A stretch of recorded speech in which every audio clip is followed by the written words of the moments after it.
Boys, the NBA is almost back. We're in media day right now, and this is probably the skinniest Zion Williamson has ever looked. Oh my Didn't I gosh. tell you that yesterday? Yeah. We didn't bring that up. Is that good? I think so. Okay. Because usually it's one of those situations where it's like, you fool me once, shame on you. Fool me twice, shame on me. But like this looks different. I know we say that every year, but you just got to see it to believe it. And I really like the way things are trending. Yeah, I mean, I want to see how he looks on the court, like, Yeah. because we know how massive he is, and if he actually slimmed down a lot and it's noticeable, it's like, all right, Yeah. his face looks a lot skinnier. You saw the picture. I saw the right? picture. I Yeah. did. I mean, I'm concerned though, because like, how do you lose that much weight that fast? You know, do we have a number? No. We don't have a number. Right Are now, there weigh-ins every year? all they're doing right now are interviews Yeah, and that's it. pictures for like the headshots that they have on the NBA's website and stuff like that. And I the wish I social was there. medias. Yeah. I wish I was there to ask him if he's on Ozempic or not. Zion also, like, he had a beard. Now he has a goatee. So he looks like an uncle. Yeah, he kind of does. And You should get a goatee. Nah, I'm okay, Gio. Thank Guys, you. 10,000 subs. Anthony gets a Oh. goatee. There you go. I Nope, like that. Goatees are not a thing for me. But no, I think we'll find that information maybe soon. We're in 2025. Someone in the media or on social media should be able to leak this information out, even though the NBA does always list the heights and weights every year, but we won't know. But Yeah. he looks really good, man. And he's had a long time to kind of lose this weight. He hasn't really played since like March? They kind of shut him down True. towards the end of the season. So that's what I I think. wonder what he's been doing. That's like 6+ months at most. He's probably laying off his cookbook. That's great. He said in his interview, I think he's been just being active. That's it? Doing stuff outside, Yeah. being in the gym, Yeah. not just being sedentary in the off season. Because a lot of guys are so tired during the season, they just want to relax and do nothing, and then they just quickly try and get in shape for the season. I feel like he's been working the entire off season. Yeah, that's what I was gonna say. He had a lot more time to get started early, because no NBA playoffs. Because his season actually ended in like April. We're in September. What is it? 5 months? Yeah. I think they shut him down in March, Oh, but I'm okay. not too sure. Okay. Fair. But again, that's kind of besides the point. We saw other things happen. We saw the Nets recreate their 2015 meme of our 5 rookies looking like those 5 scrubs we had signed. But we want to win 10 games, so it's okay. But and yeah, that's just basically the gist of media day. Only a few teams have done it so far. By the time this episode drops, I think more teams will be done with their media days. But obviously, as you guys can tell by the title and the thumbnail, it's part number 4 of our 2025 NBA Preseason Power Rankings. So obviously, we've hit the halfway point. So if you guys want to go check out the first 3 editions, the links to all of those episodes are down in the description, as well as the link to the last episode. And today we're going to be doing teams 15 through 11. So we're starting to get into some playoff teams, consistently good teams that could make a run towards the championship, stuff like that. And aside from that, how you guys doing today? Good. We're good. Just ran 8 miles today. My I didn't legs ask. are hurting. I didn't ask. No, he did. I'm No, talking to no, him. he did. Actually, No, I'm not did. talking to you. I'm He talking did to not. Tyler. Gio, it's funny that you mentioned 8 miles. Yeah. Because we crossed 8 million views Yeah. on our YouTube channel. That's why I did And it. we just crossed 100,000 watch time hours in our channel's history. Yeah. I looked it up. That's almost 11 and a half years worth of hours of content. It's a lot. Yeah. Insane, right? Yeah. So Gio, you like Forrest Gump now, man? Run, Forrest, run. Yeah, pretty much. Have you seen Forrest Gump? Of course. No, you haven't. It's a classic. Of Okay. course I've seen Sure, it. he has. I'm sure he has. Life is like Where are a you box running? of chocolates, yeah? Yeah, you never know where you're gonna get. Exactly. Where'd you run to 8 miles? Did you have a destination in mind? I mean, I was really running around Just Voti don't Park. okay. I didn't want you to dox yourself here. Well, You're running there's on a like park? millions of Votis. Huh? You're running around a where? Yeah, park. You're voting in Voti Park? Yeah, there you I go. know exactly where he was. That's crazy. I know exactly If you where want, he if you want me to was. bleep it out, I will. It's fine. I don't care. You decide. It's fine. No Okay, one's we'll gonna just keep it in. find Who us. cares? Yeah. But, obviously today's episode 76. Thank you all again, by the way, for 8 million views and 100,000 watch time hours. We're inching so closely to 8,000 subs. So if you guys are new around here, hit that subscribe button. It's free to do. It takes like 2 seconds, not even, and it helps the channel out. Obviously, like the video if you enjoyed, or enjoy. It's not the end of the episode yet. Obviously, if you're on Spotify audio platforms, wherever you get your podcast, make sure to give us 5 stars, leave a review, answer the polls, all that good stuff. Follow our socials down in the description below. Our personal ones are right here at the bottom of the screen. Got my guy Giovanni to 1 million Instagram followers. Also, join our Discord server as well. We'll have some stuff dropping on there at some point soon. And obviously, we're going to do our first 45 minutes to an hour of news/extra random content. And guys, do we have anything to say before we dive into the first segment? Let's go. Into the first segment we go. Guys, we have some pretty sad news to break. It obviously happened yesterday and kind of out of the blue. Didn't really expect this to happen. But at the end of the day, the NBA is the NBA, and we have to report on what goes down. So we're going to put the tweet on screen right now from Shams Charania saying, just in, Houston Rockets' Fred VanVleet has suffered a torn ACL, sources tell ESPN, a devastating, potentially season-ending loss for the Rockets with their starting point guard and leader now out. So, obviously, a torn ACL is nothing to sneeze at here. It's one of, if not the worst injury an athlete can suffer, especially in the NBA. It's right up there with the Achilles and a broken leg and stuff like that. And just super unfortunate considering the ceiling of this Rockets team. So, G, I'm going to go to you first because I know you're a big Rockets believer. And I don't necessarily know where your stance on Fred VanVleet was in and of itself, but just what's your reaction to this whole situation? Yeah. My initial reaction was, dang, that sucks, of course. It's no light thing when a player suffers an injury like that, especially not even playing in a game, right? Like when that happens in the offseason, that sucks. And so that was my initial response to that. But then I was thinking, like, who's his replacement? And I don't want to be like too quick to move on from Fred VanVleet and be like, insensitive in that way. Right. But that's just the natural reaction. It's like, okay, so who's his replacement? Who's going to be the guy to step up and step in? And I was like, that's Reed Sheppard. And I've been a Reed Sheppard believer since he's been drafted. And I hope this is his opportunity. And I hope he takes advantage of this opportunity and steps in and plays to, the level that I think he can play at. So. You know what this reminds me of? You know the meme where it's like, oh, I accidentally became important at work? Yeah. That's pretty much what it is. We saw that with Tony Bradley last year in the conference finals and the finals, where it's just like, you got to stay ready. And I think not having Reed Sheppard play the first season, while most people might think that's a bad thing considering he was the third overall pick, not every player is NBA ready right out of the gate, especially if you go to a team like the Rockets who, again, weren't even supposed to be picking in that realm. This was the pick from the Nets. So that's essentially the situation they put themselves in, kind of like when the Celtics got the 1 seed in, I think it was 2017 or 2018, and got one of Brown or Tatum in the top 3. So it's an interesting thing here. But Antoine, I'll ask you this, because we saw the Rockets completely just like gut their guard room and only really keep a few guys. So how does Ime Udoka sort of attack this season? Now with Fred gone, you traded away Jalen Green, you've traded away Cam Whitmore. What do you do? I mean, what I was telling you yesterday, of course Reed probably is the logical choice to step in at 2 guard because he would move a man over to point. I know they have Aaron Holiday. They brought him back, but that doesn't really move the needle for a lot of people. It's kind of just a bench guy. It would be nice to have Cam Whitmore back now, just for depth, because Cam could have so much potential. They probably would have to attack the free agent market.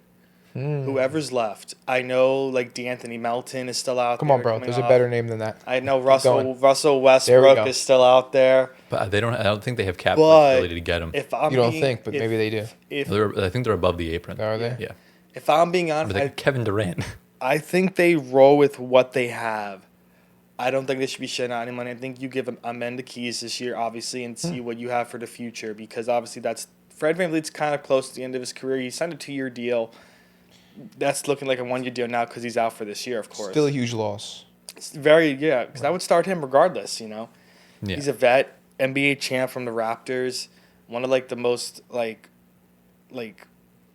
consistent, like, point guards in the league we've had in a long time. Like, he's very, very pretty consistent for what he does. What do you ask of him? I would say pretty consistent. Putting a Reed right into the starting lineup is a little shaky, if I'm being honest, because it's again, the game time last year was so scarce. That, like, you probably would have to start Aaron Holiday at point guard. Oh yeah, I don't expect Reed Like, Shepherd to or start at all. somebody else Yeah. that's maybe you bring, like the Knicks brought in Malcolm Brogdon on a camp deal. The Rockets can easily do that with another vet that's on the Well, market. if the Knicks don't, the Knicks might not even retain Brogdon. No, so I think he's. no, I'm saying obviously, he's but staying. when you get a camp deal, there's no guarantee of a roster spot. Yeah. So if things don't work out, Yeah. then the Rockets can easily just swoop in Yeah, and take him. That's true. Yeah. So you said you don't view Reed Shepherd starting Oh, not a chance. not throughout the whole entire season or in the later beginning? later in the season it could happen obviously because Potentially, if you right. play well off the bench you're going to get a starting spot. Right. But considering he barely played last season and considering that they're a championship hopeful right now, the Rockets. The Fred injury does knock them back, but on paper this team looks like they can compete for a championship. You're not going to rely on a 19-year-old player when you have a guy like Aaron Holiday who's been in the NBA before, who's been in playoff moments before. You're going to lean on that guy more. And you're also looking for a point guard. And that's where I tweeted this the other day. I've been saying this for the past year now. Now is the time for Amen Thompson to be a franchise point guard. Okay. Now is the time. The Rockets have shooting guards, but I don't think anyone is capable of playmaking at the level that Amen can. And I was looking at the free agency pool. There really isn't much. You're looking, I mean, Nothing. outside of Russell Westbrook and Ben Simmons, you're really looking at guys like Markelle Fultz, who is not really a point guard. You're looking at Elfrid Payton, who's decent, but he's not really going to contribute much to this team. And then you're looking at guys like Jalen Hood-Schifino, DeLon Wright, Patty Mills, Corey Joseph, Gary Payton II. Like, they're nice players, but they're not good enough to be a starting caliber player on a top 5 team in the NBA right now. I just can't see that happening. Yeah. So the Rockets are going to have to make a trade. I think that's really the only situation that makes sense for them, or I guess the only solution, Make a trade for a point guard. Because, like I said, Amen Thompson might not work out as the point guard. I also wouldn't really trust him as the starting point guard this season. You want to mold him into that. And that's where Fred was huge, because Fred is one of those guys that is a great playmaker. He's great off the dribble. He can shoot the lights out, and his vet voice is tremendous. Now, that'll still be there. But we always talk about this. Just a solid enough point guard takes you far. And I think to beat teams like the Thunder and the Nuggets and the Knicks and the Cavs, you need a good point guard. Because all those teams have insanely good point guards. SGA, Jamal Murray, Jalen Brunson, Darius Garland. That's what they all need. I just don't know where you're going to get that from. That's why they're probably going to have to make a trade at some point, through the season. So what do you hope to happen, and what do you expect to happen? What do I expect to happen? I don't really know. I don't really know what to expect because we don't know how the season's going to turn out. The Rockets could be the top seed in the West, or they could be floating around the play-in. We don't know. What I hope to happen is that they get someone that will solve their problems for them. Why don't you give Sacramento a call? They clearly want to get off of Malik Monk. That could be a serviceable option for the time being. Because remember, Fred could still come back towards the end of the season. Because he got hurt so early, that there is hope that he can get back. It's not likely, but the option's out there. Give Portland a call. If Drew Holiday's not a long-term piece, why don't you offer something for him? So there's other things they can do to fix this situation and right the ship. That could mean losing Fred. You might have to give up Fred VanVleet to a tanking team in order to take someone back, right? So I feel like the world's at their oyster, or the world is their oyster here.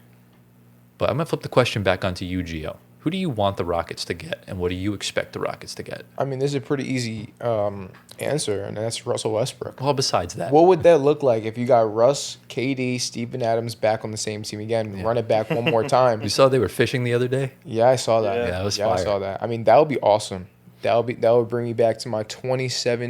What was the year? 2016 days. 2015. 2015, 2016. Those days were the days of basketball in general.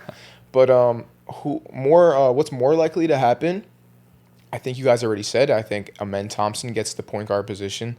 Whoever it is on the depth chart that's next up at shooting guard, they'll become a starting shooting guard, and then Reed Shepherd will be your backup point guard, and he might even take the reins because I think he's going to do really good. and then Amen Thompson can move back to the shooting guard halfway through the season. That's what I think is going to happen. Very fair. And again, there's other options that I didn't mention, like trade wise. Anthony Simons is another name. Right. You know, you could even go super like balls to the wall here and go for a guy like Derek White or Andrew Nembhard if they become available. Not that I think they will, but I think they're okay for the time being. And Antoine, what do you think about this? What's your method here? I think they should roll with what they have. They do have a deep team regardless. I would probably fill in some point guard, shooting guard spots, maybe with training camp stuff. They don't have enough money. Trading doesn't seem likely. I would assume they want to hold on to VanVleet. Maybe not. Who knows? But I would roll with the men. I think that's easily the biggest, easily the biggest, no doubter in my mind. Yeah. And then you could hop anybody in at shooting guard. I mean, I know they have Josh Okogie. He's a nice vet to have too. But again, starting, it's a little iffy. We'll see. Maybe when we get to the Rockets and rankings, they'll have somebody ready because we know they're pretty high on ours. So Yeah. We'll see. If not, we're going to put that person that we just said, either Aaron Holiday or Okogie, whoever it is, and we'll roll with it. I don't think it's a big loss, but I don't think it's the biggest player that – because, the biggest player on the Rockets, we think of Şengün, Amen, KD, maybe Jabari Smith. Fred VanVleet's kind of like the bottom barrel, but again, I actually disagree. I heavily disagree with I think that. in the playoffs you're going to feel this loss. I think just in the season you're going to feel this I don't loss. think in the season. I don't know, Fred. During the season you'll be fine, but Who else- you need good point guard play like you Who were else saying is- in the playoffs specifically. But that's the thing, though. The Rockets don't have a good backup point guard. So not Well, having yeah. Fred VanVleet, you're going to feel that. It's one thing if you lose, I don't know. I'm trying to think of a good example. Let's say the Knicks lose Jalen Brunson, right? Jordan Clarkson can steady the ship for the most part as far as just holding your own as a backup point guard. But with Fred VanVleet, if he goes out, you're looking at Aaron Holiday, who's been a 12th man for the past 3 years. You're looking at J.D. Davison, who hasn't seen more than 10 minutes on the floor in God knows how long. So You forgot Reed Shepard, bro. he's not. I don't really consider He's him not a point guard. I consider him more of a shooting guard. Shooting I think he's a point guard. No, he's not. Rob is the point guard. Yeah, Rob is the point guard. Rob was the point guard at Kentucky. Reed was shooting guard. Yeah. That's how it was. So, I mean, Reed can play point guard. It's not like he's not, but I just don't see him as a good enough replacement, especially for this caliber team. If we're talking the Jazz, I think Reed could 1,000% be a good backup point guard for them. But the Rockets have championship aspirations, and I just don't see it happening with him there. Now, obviously, the biggest loss for you would be Kevin Durant because he's Kevin Durant.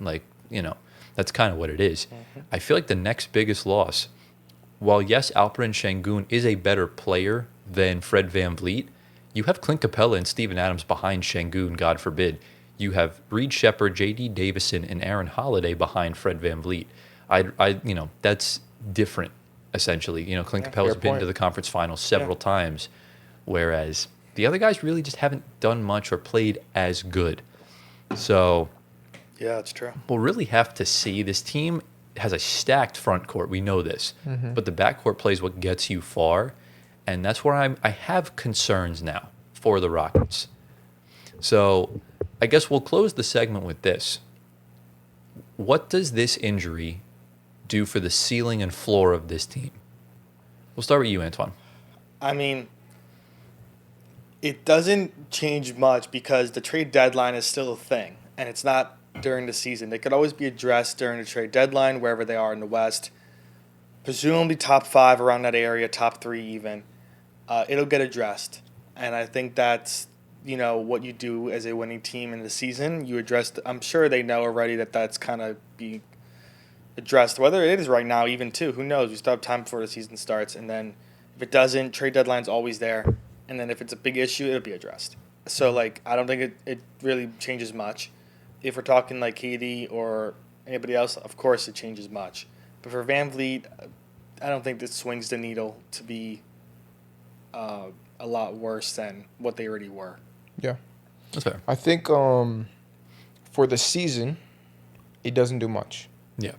But for the postseason, it does a lot. So, I mean, and that's what it's all about, right? You want to get to the postseason, the playoffs, and you want to do good.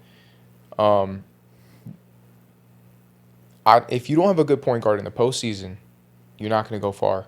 And so if they don't find someone within the team or off the team right now to fill in that spot like Fred VanVleet would, they're not going to go far. And I'm saying second round exit. I'm going to give you a second round exit if you don't have someone to replace him on the team or off the team. Okay. And then if they find someone, they can go all the way.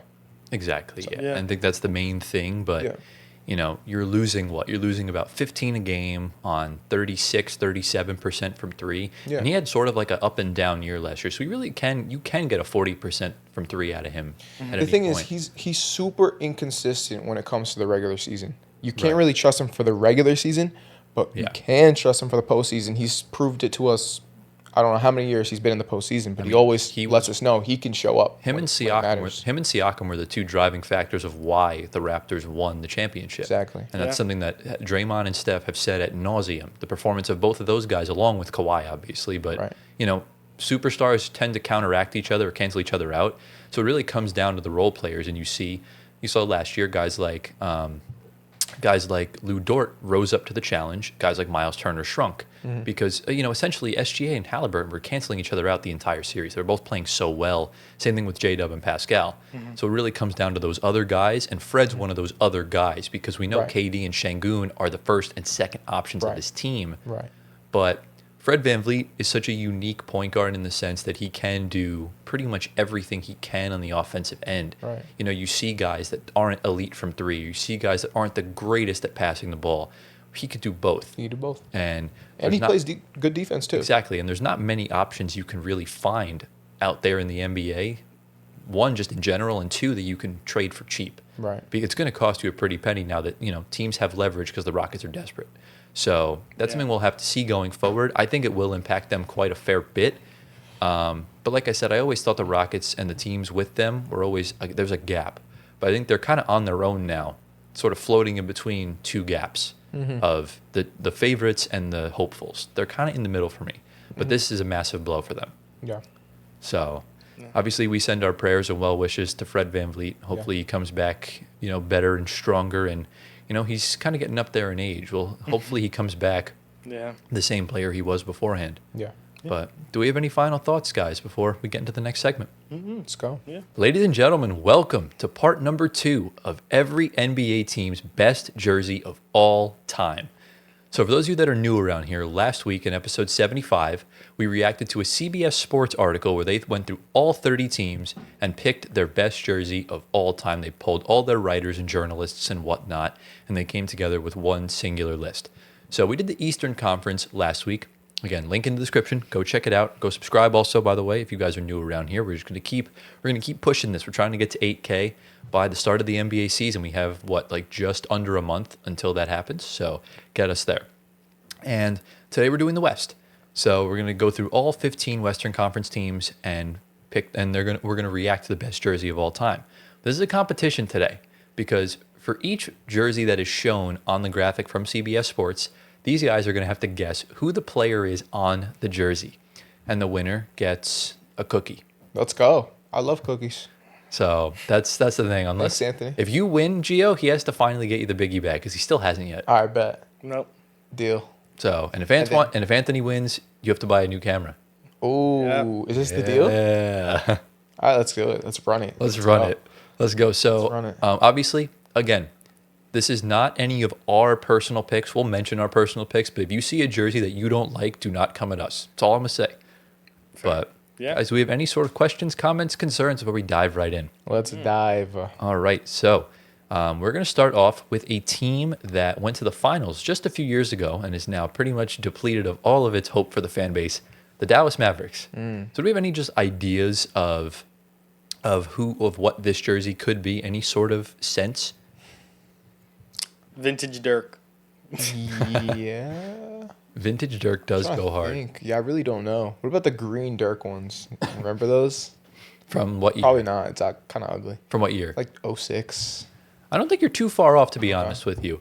But also, before we reveal the jersey, you're going to go first when we guess, because he went first for the Heights the last time. So, Gio, the jersey that was chosen is the 1981 to 1991 away jersey. So it was the vintage green, just a little bit further back towards, Okay. in between us and our parents' I'll time. take that. I have no idea who that is. Well, Gio, it's go not ahead. it's not your guess. This is Gio's guess. Do you know who this is? Oh my gosh.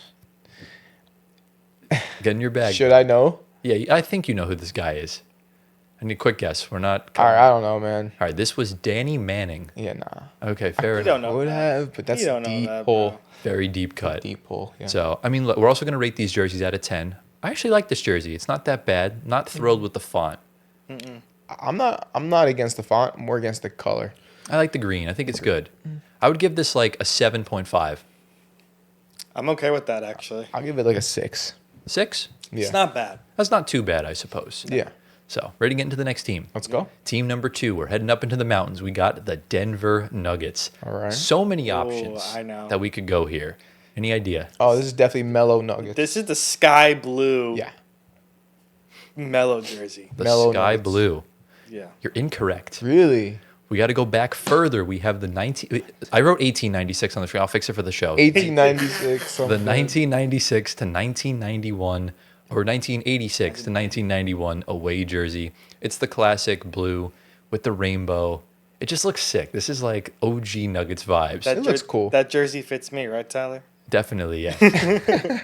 And Gio. It is your guess, not me. Antoine, but there's almost no shot you know who this is. Chris Mullen. And, Gia, what's your guess? Not a bad guess. Who is your I'm guess say for this, Chris Gia? Mullen. It's Wayne Cooper. Wayne Cooper. Nope, no idea. So I wouldn't have. this competition is slowly withering away to I nothing. mean, it's 0-0, so it's not that bad right now. I guess so. It's not a bad jersey. I love this jersey. I would give this an 8.5 out of 10. I'll go solid 8. I'm gonna go 7. Okay.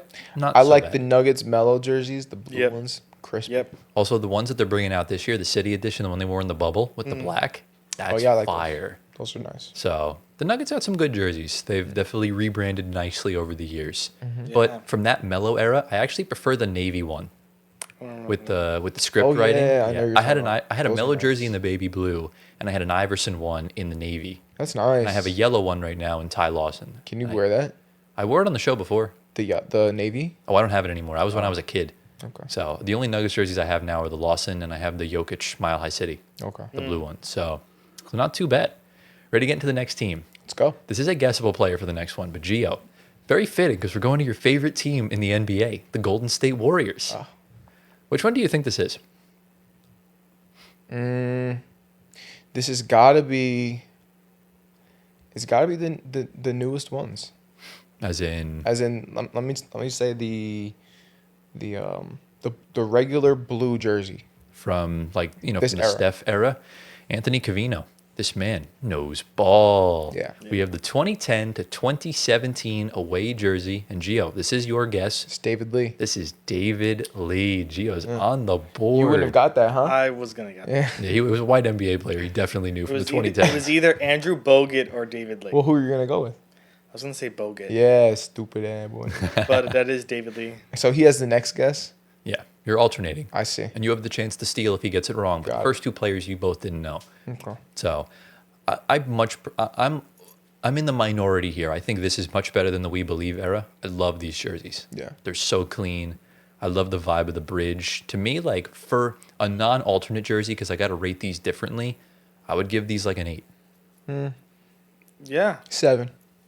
You just hate the Warriors. Yeah. So I guess, you're committed to the hatred, Yeah. but not so bad. What would you give it, Antoine? I'd give it a solid 8. It's Solid not 8? bad. That's fair enough. Pretty bad. So we've gone through 3 teams so far. Ready to get into number 4. Yeah. We are heading out of this planet to the Houston Rockets. Oh, What wow. do we think about this one? They got a lot of different types of jerseys. They really do. Man, I'm gonna say the Rocket one. I'm thinking of Charles Barkley with the actual rocket, and it's like taking off. The blue white one? ones. Oh, the white ones. Yeah. What about you, Antoine? Do you agree, disagree? The one with the Rockets that are white. Okay. Had they had a blue jersey? They have, yeah. I'm probably gonna go with that one. And that is the right decision Oh shoot. because it was the 1995 to 2003 away. This is honestly one of my favorite jerseys of all time. It's so clean. It's so slick. They remade this into a city jersey a couple Yeah. years ago. Antoine, who's on this jersey? He doesn't know. I know. Kenny Smith. Gio, who is on this jersey? Stevie franchise. This is Stevie. Oh, yeah, franchise. number Come on, bro. Yeah. I'm cooking you, bro. Give me that biggie bag, bro. Gio up 2-0 right now. I kind of want Anthony to win. Yeah, So Gio gets a new camera. So Anthony, you gotta lock in, bro. Lock in, Anthony. But to me, this is like Stop scratching your chest. a 9.6 out of 10. I love these jerseys. These are nice. So good. I'm gonna say this is like a 9. 9. Yeah. What about you, Antoine? I'll give it like an 8.5. 8.5. Not bad. I think it's a little harsh, but I like that. I like the design on the rocket with the a face and the face. teeth. Yeah, it looks sick. I know there's a reference to somewhere, but I don't know exactly what. But it is what it is. Ready to get into the next team? We are heading over to Los Angeles for the Clippers. So, Gio, you're going to guess the player on this, but do either of you have any idea of what this jersey could be? Because there's a lot of options. I think Lob City era, and I want to say the blue ones. The baby blue? No, the red ones. Let's go with the red ones. Okay, you're very close. Okay. It's not the Lob City era. The era before? Yeah. Okay. So we have the nice. 1990 to 2000s away jersey. This red, I love the red they're using. They're kind of using it now, just a little bit darker. And Gio, since you stole the last round, this is your guess. Do you know who's on this jersey? I do indeed. Anthony, do you know? I'm just curious to see if you know. Jamal Crawford. No, I didn't say you to guess. I said, do you know? It's not Jamal Crawford. It's not. Lamar Odom. This is Lamar Odom. Oh, my God. Skinny. Skinny. Yeah, remember we're Lamar. back in the 90s. Remember the Marcus Camby one from last week when he looked like Yeah. a twig? Yeah. That's insane. So I love this jersey. It's This nice. this is an 8.9 out of 10. I think this is super clean, super simple. I'm going to give it a 9. I'll agree with Gio. I like it. That's fair. Yeah. So it's already, what is it, 3-0? 3-0. You're a couple more rounds and you Gio, win you're this. so locked in, man. Give me that biggie bag. No, bro. you're not getting nothing. Well, let's see if Antoine can mount a comeback. We're going to the next team. He should get this one, the Los Angeles Lakers. If he doesn't get this one, I think he just needs to leave. This jersey is the OG yellow and purple. It is exactly the OG Oh, really? yellow and purple.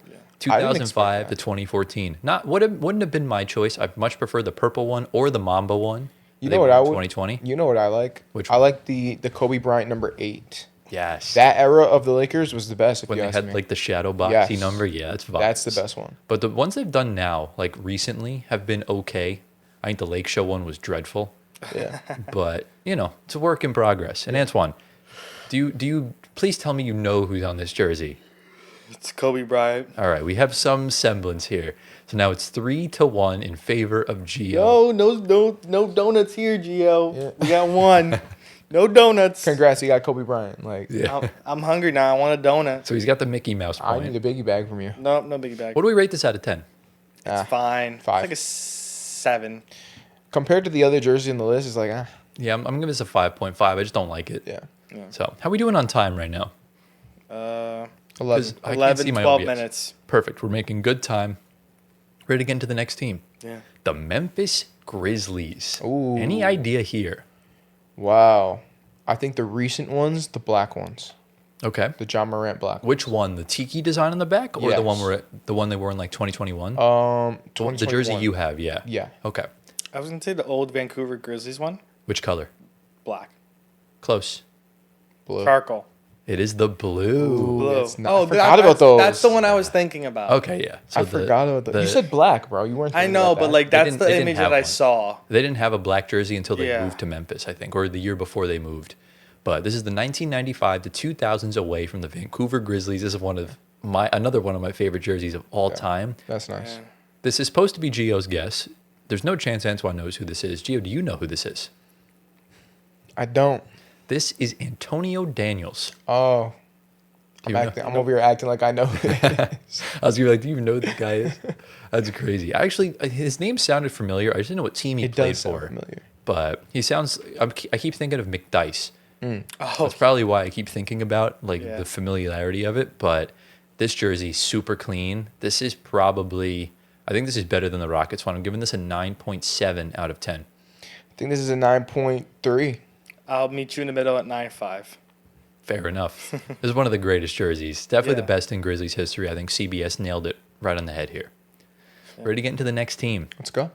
The Minnesota Timberwolves. Ooh. We okay. have options. This is the KG black Yes. with the, I guess, the claws, or is it like It's just the KG black the ones. KG black. You mean with the trees in the background? Yeah. Yep. You are exactly correct. Yeah. This is their alternate from 1997 to 2008, and they just announced it today on their social media. They are bringing back this jersey for this season as their classic edition, and they have a court to go along with it.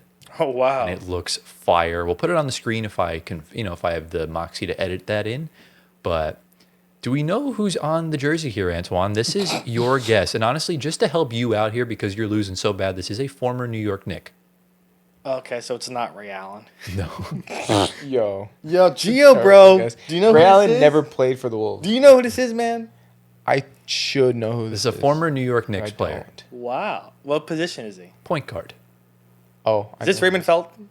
Dude, 1997, bro. Is this? I'll give it one more I'm talking guess. off the tattoos. I'll give it one more guess because that was an awful guess. Who is it? No, you have to I guess. can Oh, guess yeah. this. Who- I know. What's the guess? All right, do you No. want, What's the? I mean, I get it from the hint. What's the hint? I told you the hint. He was a Knicks player. Yeah. That's it. Knicks point guard from the 2000s. That's Oh, from it? the 2000s? Yeah. I was going to say John Starks, but you said No. from the 2000s. Thank you for saying that. Who was the guy after John Starks? He played for the Knicks in like the late 2000s. He's bald. The late 2000s? Raymond Felton is bald. You said the late 2000s? Yeah. He also played for the Nets. How do you guys not know this? I'm shocked right now. Wait a second. I know I'm supposed to know this. He played for the Knicks in the late 2000s? Yeah, dude. Like 2009? Did he start? Yeah, he did. What? How do you not know this, you Knicks fan? You're such a fake Knicks fan. Gio, I wasn't watching basketball in the late Such a 2000s. Fake Knicks fan. This was the guy. I was going to say Spreewell, but he looks too small. It's not him. I'm shocked you guys haven't gotten this. I yet. know I should know this, and I'm going to be really pissed when I You find guys out who it don't is. know this at all. Please tell us now. This is Stephon Marbury. Oh, my God. Oh, We should have gotten that. That's so insane. bad. That is the craziest lack of ball knowledge I think we've ever had on the show. That's actually so bad. That was a total brain fart. I didn't know he played for the Wolves, though. He did, yeah. How long? He started off on the Wolves. Hold on, I went off of his page. Hang on. Like a couple seasons or something? So he started off on the Wolves he got drafted by the He's Wolves. drafted to the Wolves. So 1996, he was there until 1999 before we got traded to the Nets. And then he went to the Suns and then the Knicks and then finished off his career 1 year in Boston. Very Celtic Shaq-esque. Yeah. So yeah, that is Yeah. Stephon Marbury. Wow. Yikes. So what do we rate this jersey? Oh, this is a 10. I wouldn't go a 10. It's a 9. Yeah, I would give this a 9.2. Yeah. Very clean. Yeah. I think Ant's going to look cold in this. No, not a 10.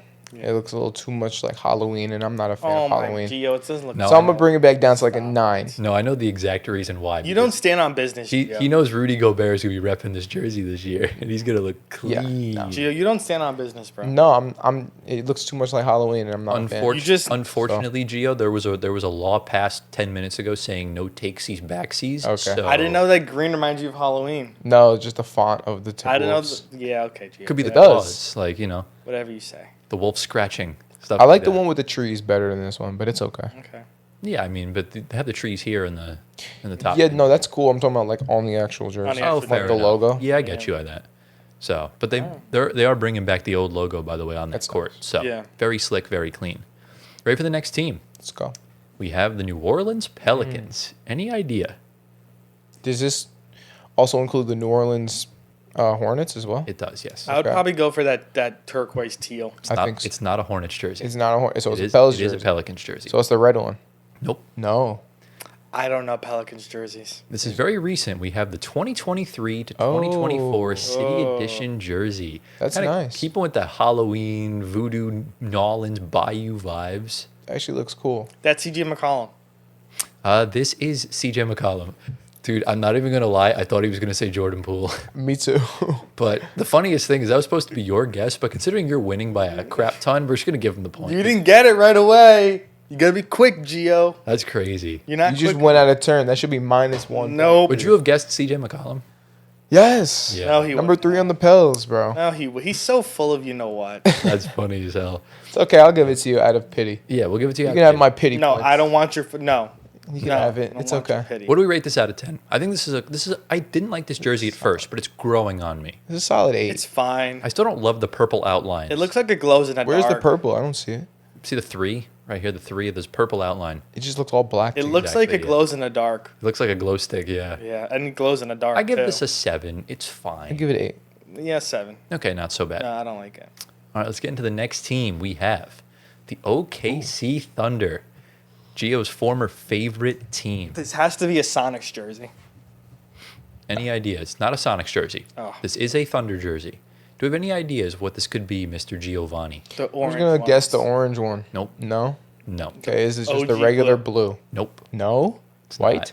This is a City Edition jersey. Okay. And Is it the white ones? it is the 2018-2019 City Edition jersey. Okay. They are bringing this back this year. It's navy, and it's got a cool texture design in the bottom half. This is ugly. I don't love this The jersey. font is terrible. And, because we're on the basis of pity here, since Antoine stole yours, should we give him the guess No. here? So, Gio, who is this Who is player? this, Gio? It's Paul George. This is Pandemic. You didn't know who that was? What? What? Who would you have guessed? No, Hashim to beat. Dude, are you serious? Guess- No, he does not know any that ball. guess is crazy. But anyways, now it's 4-2 to you, Gio. I don't mind this jersey. I think the Thunder have one of the rare sponsors that meshes with their brand. Like, it actually makes sense because there are Love's travel stops in Oklahoma, and Okay. orange, yellow, it's kind of part of the team colors. So to me, I like this jersey a lot, and I think the navy one looks cool also. This is like an 8. Wow. It's yeah. To me, this is a 5. Is it because Russ didn't play in this? No, it's We did just- actually. He This did is play last yeah. season, yeah. And it just doesn't look good to me. Fair enough. I What would, about go, you? I would go 7. 7? All right, so just below me. Not too bad. Yeah. One more time check. How we doing here? 20 minutes. All right, perfect. We're almost done. Into the next team we go. We have the Phoenix Ooh. Suns. There's a lot we can do here. This can be genuinely anything. So, Thinking of the purple jerseys. Thinking purple Steve Nash era. Yeah. okay, so wrong era, wrong color. Oof. So I'm thinking Devin Booker era. Nope, No. Charles Barkley era. that's the right era. Okay. Is it going to be the white ones? Nope. The orange? Nope. Yeah. We are looking at the black. Oh, 1994 to 2000 alternate jersey. Yeah, those are tough. Very, very tough. Now, Antoine, this is your guess. You can't see the number here because the text is here. This guy wore number 3. Steve Nash. No, Steve Nash wore number, what do you wear, 10, 12? One of those two numbers. I don't think either of you know this. Do you know this by any chance, Gio? I was going to say J Kidd, but it's not him. He wore 32 on the Suns. Yeah. Don't ask me why I know that, but I just know he did. No, I don't know. Yeah. This is Rex Chapman. Yeah. Ooh, I know who that is, though. Yeah. All right. He was low-key like nothing, but like, Yeah. he was a cool guy. Yeah. He was from Good Dude University. Yeah. So I love these jerseys. I prefer the purple, so that's why it's not getting a 9. I'll give it an 8. I'll go 7.5. I'm gonna go 8. Okay, not so bad. Yeah. We are here, Gio. We're locked in. So we have 4 teams remaining. We're ready to get into the next one. Let's go. The Portland Trailblazers. Okay. Giovanni. Any ideas? This will be. I'm trying to think of alternate jerseys. I can't. So I'm just gonna go with the black regular. From which era? I want to say Clyde Drexler era. He played in the 80s and 90s for the Yes. Blazers. Wrong era. Okay. We are looking at the 1992 to 2002 Portland Trailblazers away jerseys. Those are nice. Those are very clean. I don't know who this is. Old school. This guy played during that time period. I highly doubt you know who this is. Nah. Okay. His name is Ennis Watley. Yeah, no. No chance. So shout out my guy, Ennis Watley. Yeah, shout out to Ennis. So shout out to Ennis. I like these jerseys. I would give this like an 8. I'd give it like a 7.5 actually. It's like a 7. I'll give it an 8. An Put a 8? jersey number. Not so Tap. bad. We ready to get into the final 3. Let's Yeah. go. All right, we have the Sacramento Kings. Yeah. This is their just purple jersey. No. Well, you got to give me a year because they've rebranded a lot I was gonna say, don't they have a red jersey? from like They way do. back when they were in like Cincinnati when they Rudy were the Gay. Royals. No, they also had one for Oh, yeah, they alternate did, for Rudy yeah. Gay. Mm-hmm. It's not that one. It's not that one. No. It's definitely gonna be the purple. Mm-hmm. But Is what it a black era? and purple? I want to say. Ooh, The black and might purple. be the black and purple. Yeah. From what era though? 2000s? Let's go for it. You're close. So we're looking at the purple jersey from the 1998 to 2002 seasons. This was their alternate. And just because Gio's winning, Antoine, he's winning. You need to get two. You need to get two of these in order to tie him. You need to get all three to win. He's You know not. who it is? Of course, I know who this is. Really? Do you know who this is? What position is he? Oh my god. He's in the front court. Is he a center? I'm not going to disclose that information. It looks like Karl Malone. Dude, you need to go back to school for basketball. Who is it, Gio? Give me an Chris initial. Webber. Oh, it is Chris Webber. This is Chris Webber. So I'm not even going to put the scoreboard on the screen because this has just been a nightmare of a situation blowout. for Antoine. So Bro, Gio don't win anything. Good And work, he Gio. owes me a biggie bag now. he does. Yes, exactly. Thank you. I appreciate you, bro. Nope. I love these Kings colors. I don't like the font at all. I like the font. No, It's I hate it. okay. It's bad. I actually like this this jersey a lot. I'm giving this a 7 purely for the color. I'm a big fan of purple. Yeah. And the font is not bad. So I'm gonna give this like an 8.9. Oh, wow. God, Gio. Yeah. What about you, Antoine? I'll go 8 flat, Okay, fair enough. Gio. 8 flat. 8 flat Gio. That's an interesting number. Ready to get into the penultimate team? Let's go. The San Antoine Spurs. Any Oh, idea? this is the Tim Duncan TP and Ginobili silver. No. Black. Is this the George Gervin era? No. Okay. You're overthinking this Yeah, that's too completely. This is the Wemby jersey. This is the Wemby jersey. Okay. Yeah. 2021 to 2026 icon. Wemby. I got it. So he can tie if he gets the last one. Oh. But I tell you right now, I already know who's on the last jersey. There's no chance in hell you're getting it. Am I gonna get it? No. Okay. If you get it, Antoine will buy you 2 biggie bags. Thanks, Anthony. These are clean, really clean. I would give this like, I don't know. I'm biased because I'm a Nets fan, so this is kind of like our brothers with the same color. I give this like an 8.5. Yeah, I agree. Solid. Yeah, that's an 8. Very solid away jersey. Fair enough. Yeah. Ready to get into the final team. The Utah Jazz. This is a purple jersey. We got to specify. I can't. It's too much. You got to pick an Karl era. Malone. Yeah, Malone and Stockton era. Going for big up Carroll. Let's go for that area. I'm just going back to where it is. Okay, there it is. This is the 1996 to 2004 away jersey. I think I know who That's the Andre player is. Karolinko. No, it's not. You Come on, dingus. please, Gio. I bet. Ow! What the heck? I'm sorry. I know Don't you- put your fingers Shush. back there. I know you bro. got this. I think I got this. Who is this? Is this Greg Ostertag? This is. What? Yo. What? Shout out Gio. This is Yo. no way. He got this. He looked You it owe me up. a biggie He bag, looked bro. it up. No, He I looked it up. didn't. Bro, I didn't have He enough literally- time to do he that. literally chat GPT'd it. With Tyler, what? With what does he owe me? A camera or 2 biggie bags? Which one? How about just everything? You can All buy of it. your own camera, Gio. He owes you a biggie bag. Thank you. Sure. No, come on. After that, Anthony, you got it. Come on. After Yeah. Greg Ostertag. Anthony, after Greg Gio. Ostertag, you have to, bro. That's I a- feel like he said that name before. I've never said we've that. genuinely never uttered this dude's name in our Ostertag. entire He life. might be against a player a couple weeks from now. So Could be. make sure you remember that name. Pay okay? attention. This is on the quiz. Yeah, This Jazz jersey's fire, by the way. it is. Oh my god, it's incredible. This is like a 9.5 easy. This is my favorite jersey on the list so far. This is a 9.7. Oh wow, Yeah. you're there. Okay, I'll go 9.5 as well. okay. I love 9.5. purple. Yeah. Purple's low key my favorite color. The design is really good, and the blue is great, and that Jazz logo is Yeah, it's Exactly. So fire. Yeah. I much prefer the new purple jersey. I actually prefer over this. But Yeah. Fair. I have to see what it looks like. I forgot. yeah, we can show you off camera. Yeah. But yeah, ladies and gentlemen, that concludes part number 2 of every NBA team's greatest jersey. And let us know down in the comments, what is your favorite jersey for your favorite team? Yeah. And boys, are we ready to get into shower thoughts?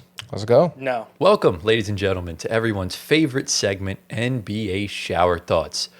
So for those of you that are new around here, NBA Shower Thoughts is essentially just a question that we each come up with, typically during the off season and during the season if there's like not enough news, where it just gets your mind working, makes you think, like what is the meaning of life? Why is the word abbreviation so long? Stuff like that. And last week, I think Antoine had a question of who would you pick to be on your favorite team from like any era, stuff like that. So if you want to go check that out, link to episode 75 is in the description below. Go watch it. This week, it is Giovanni's turn. He took quite a long time prepping this question out, so this better be good. And You guys will enjoy this one. just I hope. let's just not waste any more time. It took him an hour. Let's go. No, it didn't. That's cap. Have at it. It took me probably like 15, 20 minutes. So the question is, today we are talking NBA eras. Okay, so NBA eras number 1. Okay. Number 2, NBA play styles within the NBA, like players and their play styles. And number 3, isolation basketball. Okay. Just keep that in mind as I ask you these questions. We're going to kind of move this along a little bit quick because we can go deep into this, but we don't really have the time to do that. Yeah. So, As long as it doesn't go past like 20 minutes, we're good. right. So, first of all, what are some names that you guys think of in the NBA currently or even all time when you hear ISO basketball? Current and also, any player You that comes to said- mind. What are some names of NBA players Oh, yeah. that come to mind when you hear the term isolation basketball? James Harden, Okay, Yeah. that's one. Give me some more. Kevin Durant, Okay. Carmelo Anthony. Okay. Anthony, yeah. Well, give me some current ISO guys, if you guys can think of that. Probably Like this past year, who would you say is like the top 10 isolation scorers in the NBA? Go. I would probably put SGA up there. SGA in isolation SGA. is pretty good in isolation. Hallie.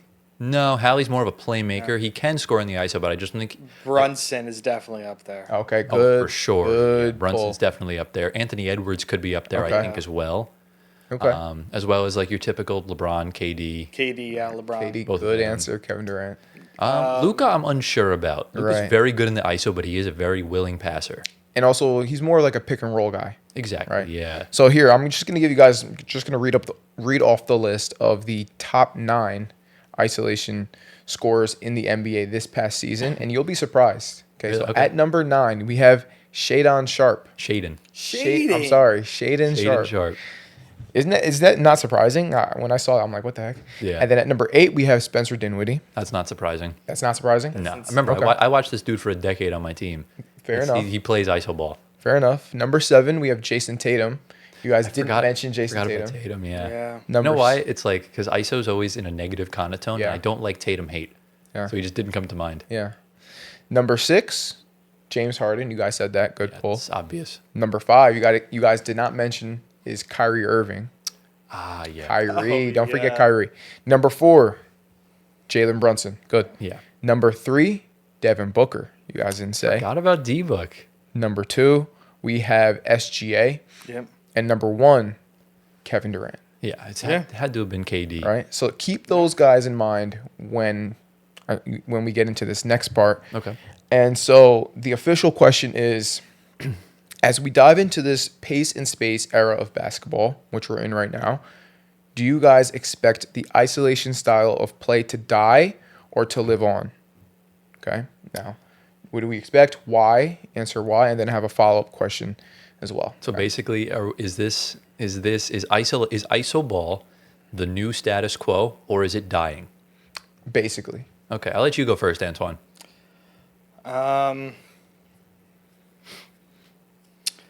I would say it's slowly dying, but it's not there yet because we still have ISO scorers in the league. And you do need those 1v1 matchups in certain times in the game. Good answer. Specifically, final minutes when it's a close game, other times as well. That just makes the game a little more interesting. People want to see more 1v1 type ball because it's more enjoyable. It reminds them of a 1v1, of course. But I would say players are chucking up threes now. That's a big problem. So I would definitely say, and there's no ISO on 3-point shooting, obviously.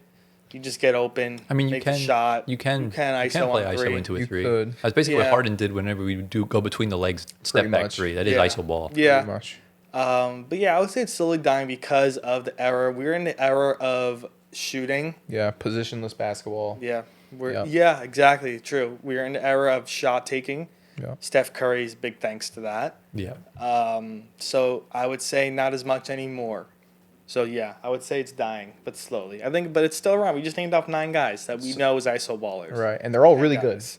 Yeah. Oh, So, yeah. so you're saying it's a slow death. Yeah. Do you think it'll ever completely die out, or do you think that's something that will never go away in the NBA I don't think it'll go away. ever? No. Okay, got it. No. Tyler, what do you say to that? All right. So my answer is kind of like it's twofold essentially, because I don't think it's dying, but I know that it doesn't work anymore. So you're never going to go away from the ISO scoring. You're going to see guys like James Harden or Luka Doncic or Kevin Durant or whoever just cook in their bag, one-on-one situations, whether you're driving to the hoop, taking a floater, taking a step back three, mid-range, whatever. You can do anything from an ISO situation, and we know those guys are capable of doing so at an elite clip. I mean, just look at someone like DeMar DeRozan's mid-range numbers. They're through the freaking roof. Yeah. Someone like Cam Thomas, who's been really efficient from the mid-range specifically. He's not he's not one of those superstar names, but ISO funnels down to natural scorers. But it doesn't work anymore. Wow. Not in this era of Why? the NBA. Take a look at the teams that have succeeded over the years. We're done with players. We're done with you do everything. Because we saw, if that was the case, I think the Nuggets would have won the championship the past 2 years. Jokic can't do everything by himself. He needs the team around him to function. That's why they barely win games when he has more than 40 points. Because more than likely, everyone else is playing like garbage. So you get yourself into a situation now. I mean, you watched the big three with the Nets, right? You realize how many times when Kevin Durant or Kyrie Irving or James Harden had the ball in an ISO situation where you saw the other two guys, you saw Joe Harris, you saw Bruce Brown, you saw TLC just sitting in the corner doing absolutely nothing. Just sitting, waiting, and once the shot either went in or missed, back the other way. And then let's look at the 2023 Nuggets. There was a play, I believe in Game 3. Michael Porter Jr. had the ball kind of in the high post, gave it to Jokic right at the elbow. It was Jamal Murray, I think, that passed it to Jokic. Before Jokic even got the ball, Michael Porter was already cutting to the basket. Yeah. So to me, that is what works. And you look at the teams that have won, guys that can ISO score, but that's not their mentality. Someone like Nikola Jokic, someone like Shai Gilgeous-Alexander. I know we give him a lot of flack with the free throws and stuff, but he gets the guys involved, and they function as a team. Right.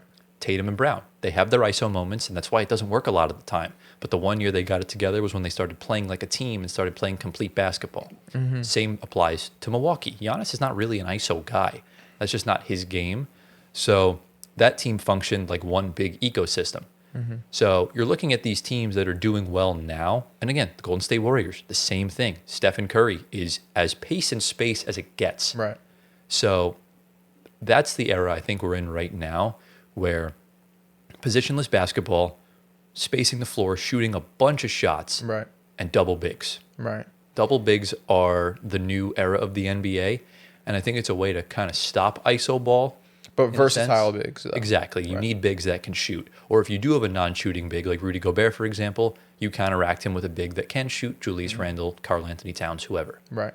So for me, I don't think ISO will ever die because that's just the bread and butter of scoring in the NBA. You're going to need those moments, like Anthony said. Right. But if you want to win a championship, if you're trying to actually make a name for yourself, not as just a stats guy, if you really want to win silverware, then you got to dial it down. You need to start playmaking. You need to start getting your teammates involved.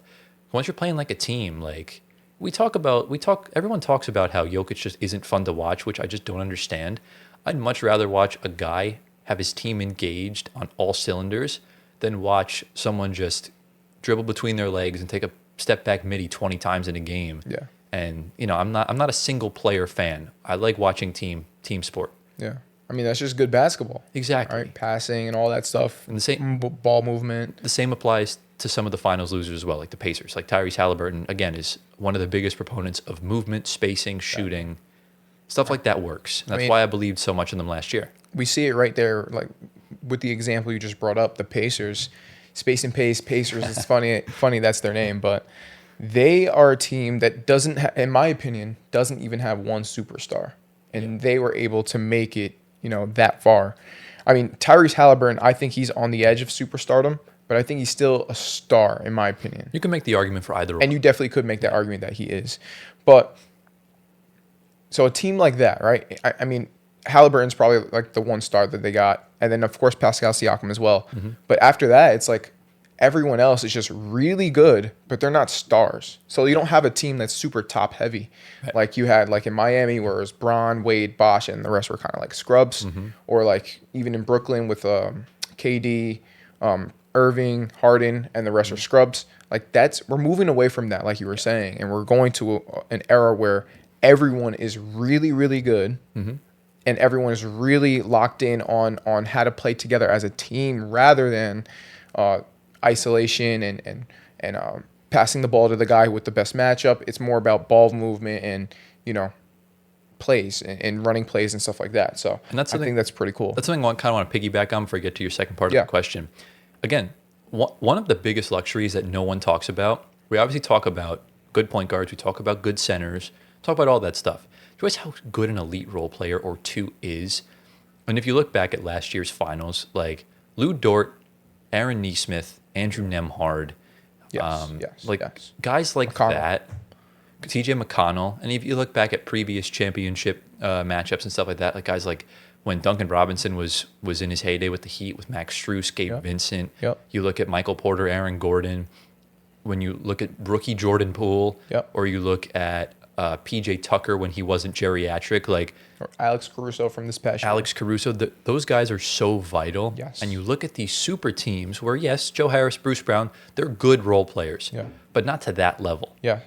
One thing I want to say before I get into the next question. Obviously, Bruce Brown came good later on, but one thing I want to say is that those players you just listed, they used to be in the previous era. They used to be just luxuries that you had in your team. It's like, oh, cool, we have this really good role player. Cool. Yeah. They used to be just luxuries, right? Now, in this pace and space era, they are necessities if you want to win basketball games. You need, like you said, they are vital to winning basketball games. And so I think that's cool. We're in this new era where everyone is important on the team from top to bottom. So that's exciting. Now, for the next question, it's kind of more of a lighthearted question. Okay. I'm just going to list off the NBA eras and like the word that describes the era best. Okay. And so in the modern NBA, we have pace and space, like we already said. Yeah. In the 2010s, it was like kind of like a transitional era. And then in 2000s, it was an isolation era, as we said before. Right. In the 1990s, it was the hand-checking physical defense era. In the 1980s, it was the fast-paced transition offense era. You think of Magic Johnson and the Celtics as well. Yeah. And in the 1970s, it was the playground of innovation. I like that. Right? Isn't that cool? I like that. So Anthony, you heard my question. So the question is, what would be you guys' favorite era based on the play style of that era and why? So like your favorite era to watch. Okay. What will be the most exciting? You go based first. on, I mean, I can list it off again if you guys need. How many eras were there? Did you list? So there was a modern NBA, pace and space, 2010s, the transitional period, in between period. Yeah. 2000s, isolation offense era. 1990s, hand checking and physical defense era. 1980s was the fast-paced transition offense era. And the 1970s was the playground of innovation. Well, I think it's a little, I don't want to say uneducational of me to pick an era where I wasn't alive in. Just because we're not educated on that time for watching the games. But just based off the style of play. But if you have if you don't like today's era, like if you don't like the pace and space, and maybe you want hand checking to come back, there's nothing wrong with picking the 90s, even though you were alive for only like 1% of it. It's still, that's what you find entertaining with basketball, and that could be an acceptable answer. I mean, the playground of innovation is so interesting, maybe because I like the name so much, but it's pretty cool. That time, everything was just being discovered with basketball and trying to figure out what worked and what didn't work. So I guess bring some of that back. Like, I know we talk about a lot of experimenting in basketball, majority with like the 4-point line, like all-star stuff, and a lot of other things that I can't list off the top of my head right now. But I would love for the game to change. I know, to be honest with you, the NFL and the MLB have changed incrementally more than the NBA has in the past 5 years when it comes to rules. Like, we've seen the kickoff rule, we've seen dynamic kickoff in the NFL. Right. Mm-hmm. We've seen the pitch clock, and now we're seeing automatic ball strike challenge coming to the league next year for baseball. Right. A lot of big changes that influence the game. Mm-hmm. We haven't really seen a big NBA change in the game that's influential for Yeah. time. Maybe like coaches challenges, but that's kind of all come over Yeah. time. Yeah. Every league has coaches challenges, but we're not talking about like a rule that's this is gonna change pace of play. So like I would definitely go back to the innovation for just bringing new things to the game, Okay. like you said. I mean, okay. I mean, that whole era was kind of like an experimental era because it was a new game for a lot of people and they're Exactly. seeing what works, what doesn't. Yeah. So I don't think we could ever get back to that level of innovation. No, never. It's probably impossible No. at this point unless you completely change the game. That's the only way. You can never reinvent the original wheel. No. That's just Yeah. how it is. Yeah. But you can't do that. you can make changes. Right. And, To like you rules. know- I mean, they have done that. The NBA has Oh, yeah. A adjusted lot of how the things. refs call the game multiple times throughout the Yeah. eras. But what would you say, Tyler? It's so tough because I love the pace and space era, but I don't like how players interpret the pace and space era. Okay. I don't necessarily have the biggest problem with teams shooting 53s a game, but I have a problem with the free throws. I feel like we're definitely like the pace and space era is great, but the problem is the game is too fast for some of these players. They want to slow it down, and that's where you get into free throw shooting contests. So I wish I could just take the pace and space era and put it in the 2000s. It's so good. That's just exactly what I want. It's perfect era. Because like for me, I enjoy watching fast-paced basketball. I know so many Nets fans hated the fact of Ben Simmons being on the team. But do y'all realize when he was on the team, when he was on the floor, I understand it was for 11 minutes, but when he was on the floor, he was moving up and down as soon as he got the ball, outlet pass, run down. It was simple, it was smooth, it worked. You get healthy versions of this right now in the NBA. Look at Tyrese Halliburton. I know he's not healthy right now, but the way he functions the game, the way he functions, the way Steph functions, the way Jokic functions. Jokic is not a fast player, but he's quick in his mind. He's able to just be one step ahead of you, and that essentially is quick, Yeah. quick-witted. Throw the outlet pass down, throw the touchdown. It works. Yeah. And you combine that with the toughness that the early 2000s brings, Yeah. that's what this is missing because I feel like the pace and space era is perfect, Yeah. but this came in a soft era. I have one interesting thing to say, and this is off script. Yeah. You have certain anomalies, certain players that played in a certain era, but they would really benefit from playing in a different era. Oh, yeah. And so a guy that comes to mind is Kevin Love. He played in kind of that transitional period. Yeah. But if he played right now, like if this was his prime right now, I feel like he would really benefit from the pace and space, outlet pass, quick passes and stuff like that. I Oh, think. for sure. Yeah. So I mean, if any players can come to mind of players that would benefit in a specific era, please say. I think Draymond in the 90s would have been one of the greatest players ever. Yeah. That's for damn sure. I think, look, I have to bring it up. I think Russell Westbrook in the 90s or the 2000s would be outstanding. That's just my opinion. It wasn't three-point shooting contest. Exactly. It didn't cater to this era doesn't really cater to his game. Right.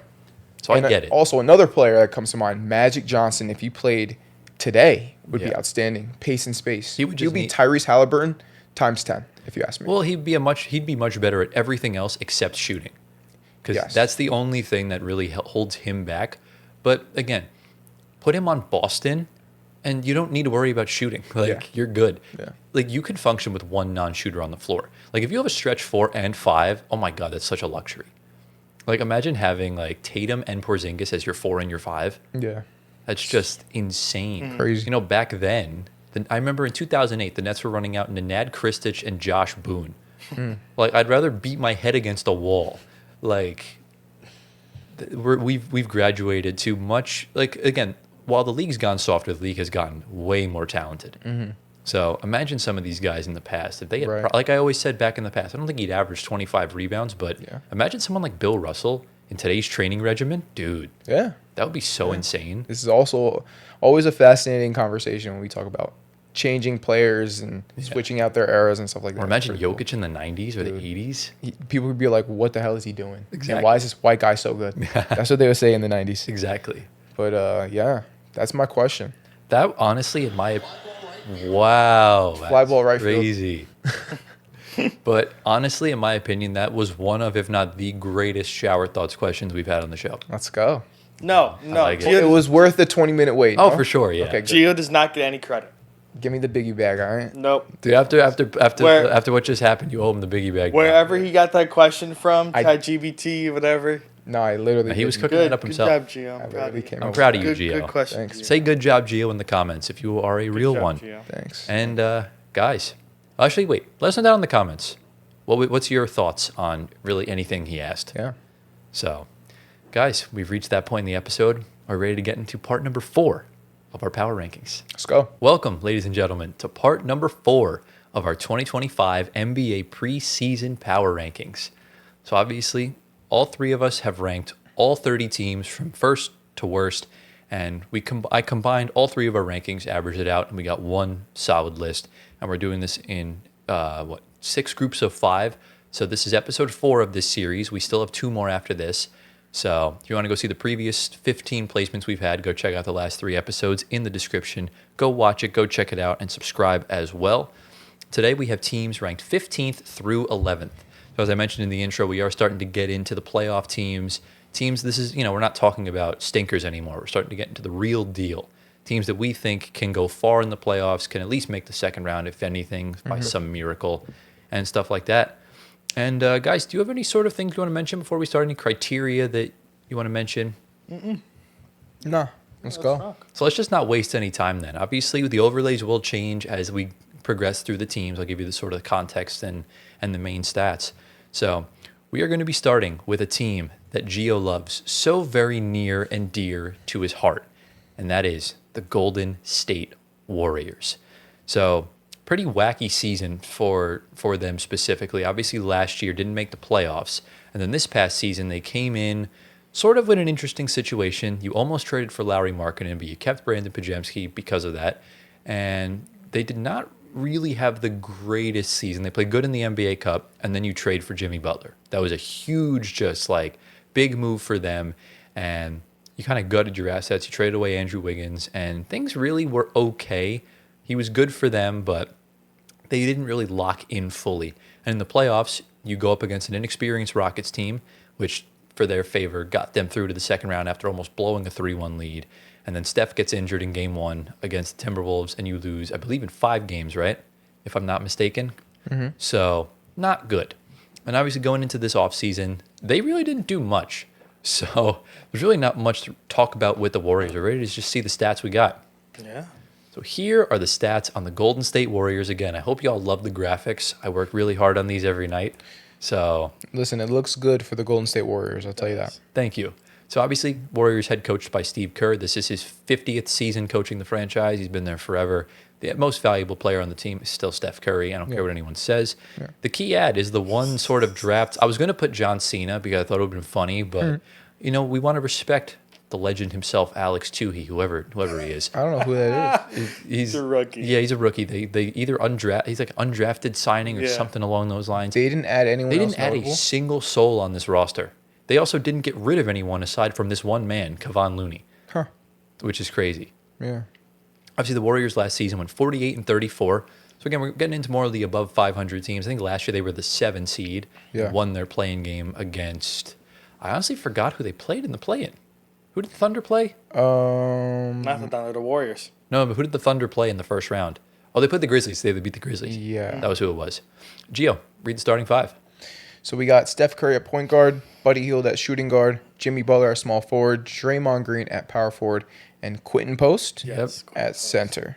So yeah, Quentin Post at the 5. He's the only option they really have. Yikes. And obviously for our placements, pretty standard here. I put them in 16th. Antoine put them in 13th. And Gio put them in 15th. So not too bad. Obviously, we talked a lot on the Warriors last week. We'll still talk about them. Yeah. Do we have any questions we want to ask regarding the Warriors? I mean, Well, okay. I will start off with one thing. I don't know if you saw like the report from Mark Stein, the Stein line. We know Mark Stein. So apparently, from his report, if this is true, because it was on Twitter and Instagram. Yeah. So the Kuminga situation is supposed to be resolved, hopefully within a week and a half. He said. Yeah. Once that is resolved, they are going on a signing spree. And he said that they are supposedly have the deals ready, all done for Al Horford, Oh, wow. Seth Curry, Gary Payton, and DeAnthony Melton. Okay, they won't get all of those guys, but I think they'll get a good amount.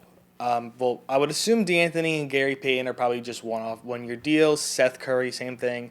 Kuminga and Horford are probably the bigger ones. I think Al Horford definitely. I think you need to get Al Horford on the team. That leads into my question. Go for it. But then that makes the team look a lot better. You have 5 guys that are coming in that are all kind of vets. Right. Exactly, but as of right now, they don't have any of those guys, nor Kuminga. Right. So we have to keep them in 15th. Exactly. Yeah. So as currently constructed, I mean, obviously we see Quentin Post. He's not really a starting center in this league, if you ask me. Yeah. Well, you would put Al there, right? Well, Al, like I'm saying, Al as third? current, We're talking about as currently Yeah, constructed. currently. Yeah. The question is, what is the season going to look like for them if Quentin Post starts at center? Like, how is that going to Very, go? very bleak. Very bad. It's a nice. Like, piece. what's going to go wrong? What's going to go right? Even because he can do something. I'd rather play Draymond at the 5. Yeah. Like Quentin Post can shoot. He's an awful defender for a center. He is not good. That's not going to get you anywhere because Draymond Green is your only elite defender, in my opinion, in that starting 5. Right. Jimmy Butler's good, but not great. Steph Curry's old. His ankles are cooked. And Buddy Hield is just not a good defender. So it's tough in the Western Conference when you're going up against guys like Jokic. You're going up against guys like Chet Holmgren, Victor Wembanyama, Alperen Şengün, Anthony Edwards, Anthony Davis, Daniel Gafford, Derek Lively. Yep. He's mincemeat. Yeah. Like, it's not even a competition for these guys. So the Warriors right now look very rough. It does not look good. It just, like, again, we talked about it last week. They're wasting the post-prime of Steph Curry. Yeah. Because this team, like I said, they won a championship 3 years ago. They're well more than good enough to win again. But they're just not being aggressive enough. They're making the wrong moves. They're panicking. And it just doesn't seem to be working. Yeah. I can see this team going on, like, getting very hot, but also getting very cold. Yeah. And that's what I think is going to happen this next season. I mean, and then that's because shooting. Like, it's really hard to be super consistent with shooting. I mean, obviously Steph Curry's there, but Buddy Hield, he's kind of a streaky shooter. But when he's on, he's on. But when he's off, he's off. Yeah. Jimmy Butler, not much of a shooter. Green and then Post. I feel like this team is going to go super hot, super cold throughout the entirety of the season, leading up to around a 500 record. That's my prediction for them. Yeah. I mean, we talked about it last week. Right now, it's definitely an incomplete team. If Mark Stein is right, and by next week all this stuff happens, that's a lot of news for us. For 5 players coming to the Warriors, and we'll talk about it, and we'll see if it changes anything here with this right now. Yeah. Probably not much, but they have a full team at last. But yeah, we're just waiting for that. Let's see. I mean, right now the team is so thin. It's 1 or 2 injuries away from looking like a tanking team. That's the biggest problem. You really only have 2, maybe 3 guys who can play off the bench. Like, I'd only trust Pods and Moody. I wouldn't even trust Trace Jackson-Davis in the playoffs. Yeah. So I don't even trust Post. So you really only have 4 out of your 5 in your starting lineup. Yeah, that's good. It's not good. And I don't know what the Warriors' plan is from here. Hopefully you get Al Horford. I think that's your only hope. Bringing in Kuminga and Al Horford is big. Well, no, they're only gonna their hope is that Kuminga either leaves. Oh, sign and trade. Or he fair. just signs the qualifying offer. But I don't even know if Kuminga's going to stay. I think he's done. I think the whole situation's done. I think Draymond and Butler are advocating for him to come back. Well, right, obviously. They need depth on the team. If Kuminga could play the 4, you can get away with Draymond at the 5 for the most part until you can trade for a center. Still reminds me. Kuminga's going to go somewhere and just ball out, and then they're going to be kicking their feet about that. Well, no, he's not worth the contract he wants. Yeah. He wants a lot of money. Yeah. And that's what's tough about it. But I don't know. I think with Horford, this definitely raises their ceiling a lot. Right now, I don't see this team getting out of the play-in.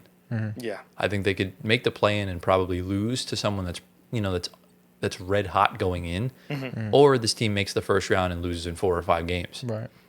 And that's if the team stays healthy. Yeah. Of course. Like all 5 of these guys can get hurt, and Draymond's the least of it, but he misses games for other reasons. So Yeah. I mean, my quick question. yeah. If Horford is the guy that they go out and get, and he's their starting center, do we expect him to, just jump back into a starting role and be the same player he was like 10 years ago? Because he's been a bench player for a while. He's been starting for the Celtics, so I think I think he'll wind up just picking up right where he left off. You think so? When Kristaps Porzingis got hurt, he was playing the 5. Yeah, but that was only for a couple Yeah. weeks, though. No, it was for most of the playoffs. Remember, Porzingis, he got hurt in the first round, came back for game 1 of the finals, and then got hurt at the end of that game. Right. And then missed the rest of the series. He played through it towards the end, but he didn't start. So Horford's been that guy. So you expect him to be healthy, Yeah. energized, all that. Yeah. Okay. He's someone that I think will function well with both Butler and Steph. And I think he'll combo well with Draymond as like a front court duo as the 4-5. Right.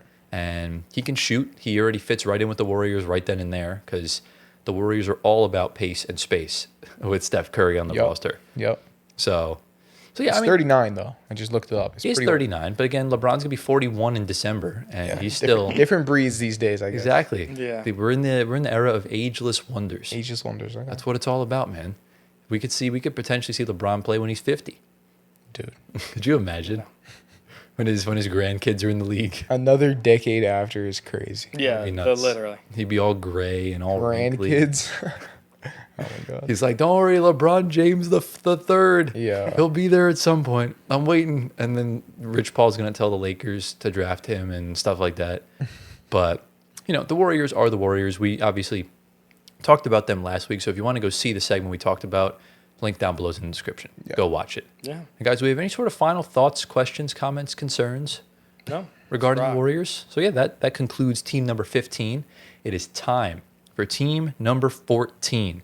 We are going to a team. I actually forgot who the team was. I'm pulling it up right now because, I do so much of these, I do so much prep that I almost forget. Okay, I found it.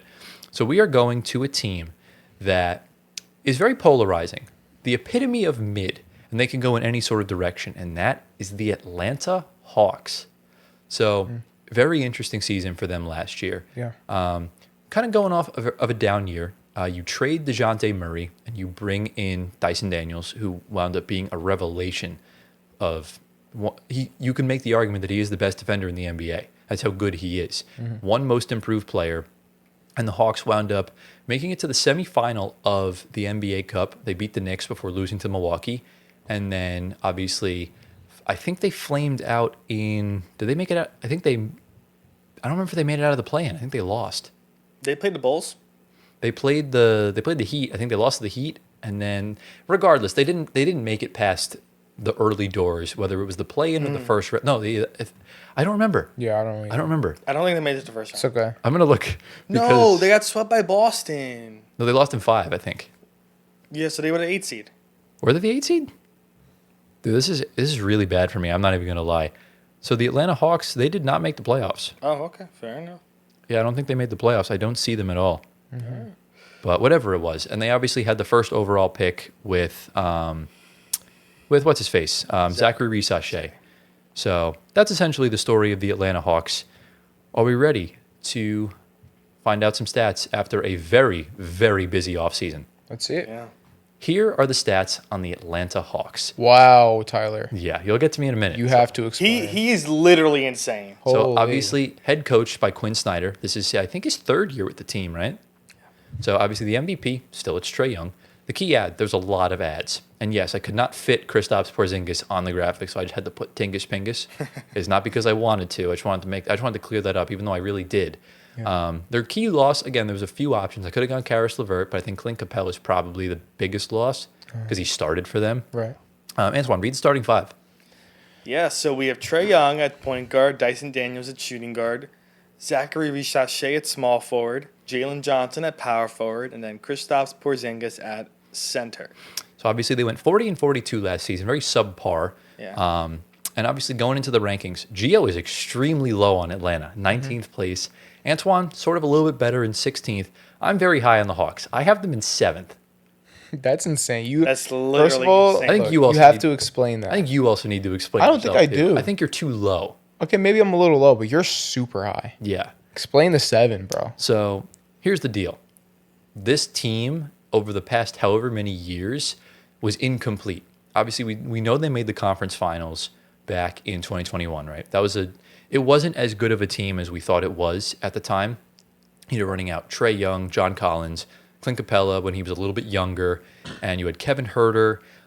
The team now, like Dyson Daniels and Kevin Herter. Like Dyson Daniels is just so many levels above him. I think Zachary Risachet he didn't have a great rookie season, which means he's probably not going to have a sophomore slump, which I think he'll probably play better. If he stays healthy, I think Jalen Johnson can make an all-star team. Wow. Yeah. That's how good I think he is. And you just traded for an NBA champion center who we saw in the one game he played, he rose to obscene levels in the Right. finals. Right. So not only do you have those guys on the team, you still have Onyeka Okongwu. Right. You just added both Luke Kennard and Nikhil Alexander-Walker. You see, I didn't know that. You Yeah. knew that. What do You did know that. All right, maybe I did. forgot. but It just went. You just completely forgot. This team has depth, and Yeah. I think this team is not only better on paper than the 2021 Hawks team, but I think this team is better on paper than Quinn Snyder's Jazz team in 2021. Oh wow. Because outside of Donovan Mitchell and Rudy Gobert, you had Royce O'Neal, Derek Favors, Bojan Bogdanovic, Joe Ingles. Joe Ingles. I'd much rather have Dyson Daniels and Jalen Johnson alone Yeah. than those other guys. And they got the one seed in the West and flamed out in the second round. So, and we know that Trae Young does not have the second round curse. He's broken it before. We saw him rise in the NBA Cup last season against the Knicks. So for me, I'm very high on the Hawks. Yeah. I think this year they will make some noise. How much? How loud is that noise going to be? I think pretty loud. Are we talking like Deep Eastern playoff Conference deep playoff finals? run. Yeah, Wow. I think so for sure. Wow. I think Are we talking about finals run? I don't know about finals, Okay. but I definitely. they are in the they're- East. I think at worst they're a second round team. Okay. At worst, Where are they gonna stand in the Eastern Conference? What's their place gonna be? to be First, honest, second, third, fourth. I think they'll have home court in the first round. Okay. I don't really want to pay too much attention to seeding anymore because we just saw an 8 seed make the finals 2 years ago. Right. So like anything can happen, but I just think this team is well coached. They finally have elite depth. Right. You know, you have one of the better bench players, point of attack defenders, and one of the best shooters in the NBA on your bench. Yeah. That's huge. Fair. Listen. Now I guess I have some explaining Yes, to do, please right? do. Please Because do. I guess I am pretty low on them after hearing your argument, but I still think you're a little high. I think 14 is a good spot actually. Looking at it now. That's how it averaged out. Yeah. Yeah. It took all of our delusions and just mixed it into one. Perfect. Yeah. Okay. You So explain yourself now. when I see the front court, I see injury prone, and when I see Trae Young, I just don't believe in Trae Young. That's interesting. And that's just what my So gut is strange. telling me. But as we've seen in the past, my gut does lead me astray sometimes. Because remember, they did lose to the Bucks in 2021. Yeah. But in Game 2, Trae Young rolled his ankle on the ref's foot. Right. If that didn't happen, remember the Hawks won Game 1. So You never know. it's just injury luck. We thought Giannis blew out his ACL and he just popped right back up. Insane. So you do need some luck in the playoffs, and unfortunately the Hawks didn't have it. Yeah, but once again, I think Porzingis is not going to play the full season for sure. Oh, yeah. Johnson, I mean, I hope, but based on his history, it's probably not going to happen. Risachet, we don't know. He's pretty thin. But yeah, we'll see.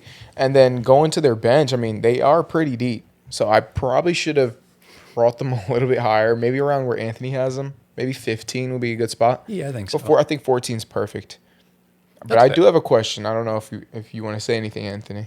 You have anything to say? Well, yeah, I guess. I mean, listen, as much as I hate the Pacers, there is one team I hate just as much, and it is this team because for another reason that is Knicks related. Wow. I understand Tyler's placement, but I think he's a little early. I think this is a little early to put them 7th. Again, the starting 5 on paper is phenomenal. Risachet is going to build over time, Gio. Just because he's skinny does not mean anything. He's the number 1 overall pick. Exactly. He's going to build over time. Jalen Johnson's a big issue with injuries. He's got to stay healthy for a full 82 for at least this season. Kristaps, we know what's going on with him. Hopefully he's back 100% next year as well. The crazy thing is that you saying they have depth. They don't have depth. They have just Nikhil Alexander-Walker and Luke Kennard. I mean, they Onyeka. They have Onyeka I like Okongwu. him a yeah, lot. that's nice. I like him. But It's a good backup Asa center. Newell is a good backup to Jalen Johnson, and if it creates, he's the backup to Trae Young. Yeah, but I mean, You know? look at teams like the Knicks last year. They didn't even have one bench player of that caliber. Like, Yeah, you need, it's true. Now we have a lot. Exactly. Like now, but even still, you're not going to play more than 7, 8 guys deep in the playoffs. So you can genuinely just use Walker. those 8. Kennard, and Yeah, that's Onyeka. true. That's it. I'm sure Asa Newell will come along. They got a steal with him where they selected him. Yeah. They probably would need a backup point guard in the playoffs for sure. That's probably the only thing. Oh yeah, for sure. But yeah. they had the best. That's Nikhil. Yeah, no. Yeah, I mean, okay, That's fair. a point guard. He can play both. Okay, they had the best offseason in the East compared to the West, which was the Rockets. Brought in big names. Those 3 guys are big. Drafted Newell's good.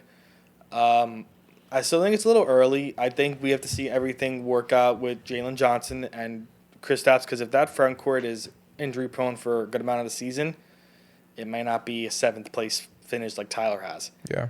Exactly. Yeah. So again, giant ifs for both those guys. But I hope that, because if Jalen Johnson gets injured again this year, I would say it's time to pull the plug on him. Right. Ooh. I would say that's Wow. because it's What year is this for him? something. This is gonna be year 4, year 3.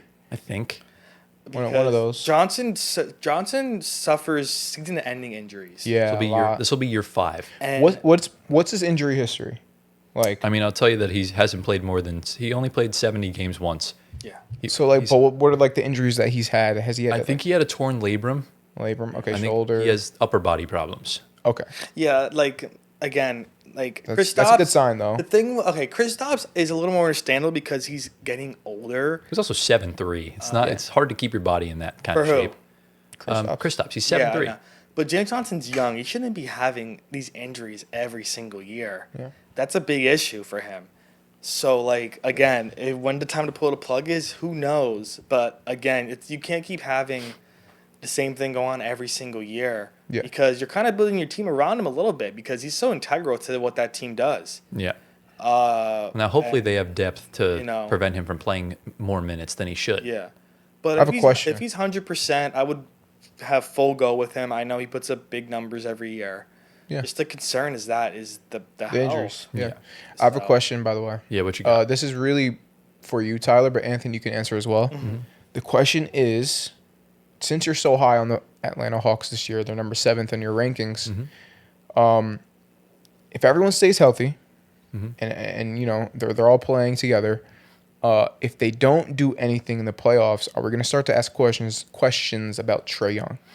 No. No, why is Because this? they haven't agreed to an extension. No, I'm speaking about like, is he even that good? Is he as good as we expected? I fully believe he is that good. But what I'm saying is, just- with I- this team, the I team just that's don't- supposed to be good. Again, I just don't think it's going to be his fault. I just don't think so. Because we've seen, even when they've lost, he's gone out swinging. And the moves that the Hawks have made up until now have not been good. DeJounte Murray was not the answer. It was not. It was a dumb decision. Agreed. And it set them back even more. But this team looks pretty good, though. Exactly. After that conference finals appearance in 2021, they didn't do what the Pacers did. They tried to do too many lateral things. The Pacers just ran it back. Right. That's exactly what you needed to do. Right. And here you're in a very interesting situation where you have essentially a more dynamic, athletic John Collins and Jalen Johnson. You have an NBA champion at your center, and you got the first overall pick last year. Like, you're in a good situation along with one of the best defenders in the NBA Right. and one of the most improved players in the NBA who could also take a big offensive leap this year. Right. That we're also not taking into account. Right. But Trae Young, once again, he's the leader of this team, and you just listed off why they should go far in the playoffs. And remember, But if they don't, the responsibility is going to be on Trae Young. That's all I'm saying. And But I think we also- just have to start asking questions about him. what did we talk about a few minutes ago? Good playmaking point guard, pace and space, not overloading ISO ball. That's so important. Trae Young is essentially just another version of a Tyrese Halliburton, where he's not as quick, but he averaged more. He led the league in assists last year per game. So Trae Young has that playmaking, pass-first mindset that will get other guys into their spots. He's an interesting combination because he does like to ISO a lot as well. It's a good balance, in my opinion. That's what I think. We'll see. I think guys like James Harden are too much relying on the ISO ball. Yeah. Where we saw that one spurt he had in Brooklyn where he was going full playmaker. But I think Trae Young's going to have the guys engaged. It's just a matter of can they stay healthy. Okay. I'm excited to see the Hawks then. Exactly, yeah. They're going to be interesting this year. Yeah. I will say that. I knew you wouldn't be too high on them just because I think their franchise career record's like 500 straight. But one thing I will genuinely say, There's two teams that I will never pick the Knicks over in a playoff series, and the Hawks are one of them. Mm-hmm.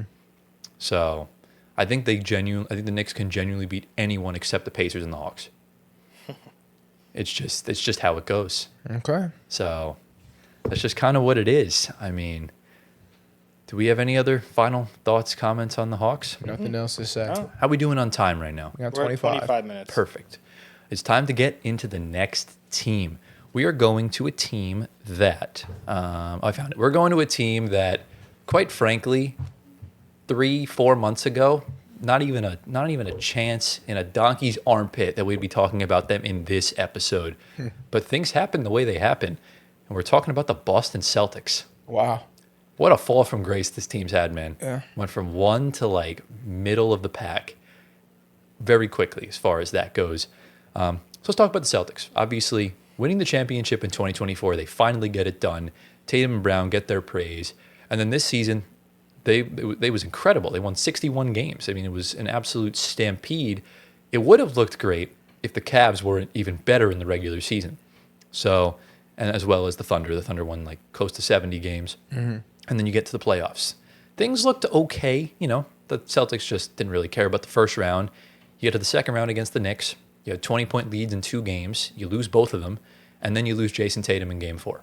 Torn Achilles. He's out for the entirety of this season. Yeah.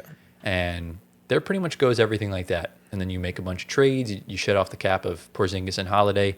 And now you're left in this situation with, still a good team, but not as much to work with. So we're ready to talk about the Boston Celtics. Yeah. Here are the stats on the Boston Celtics. So head coach is Joe Mazzulla. This is, I think, his 4th season with the team. Now, question. I put Jason Tatum as the MVP, but considering he's not playing, do you want me to change it to Jaylen Brown? You should. Okay, so Yeah. I'm going to do that for the edit. So Jaylen Brown is the team's MVP.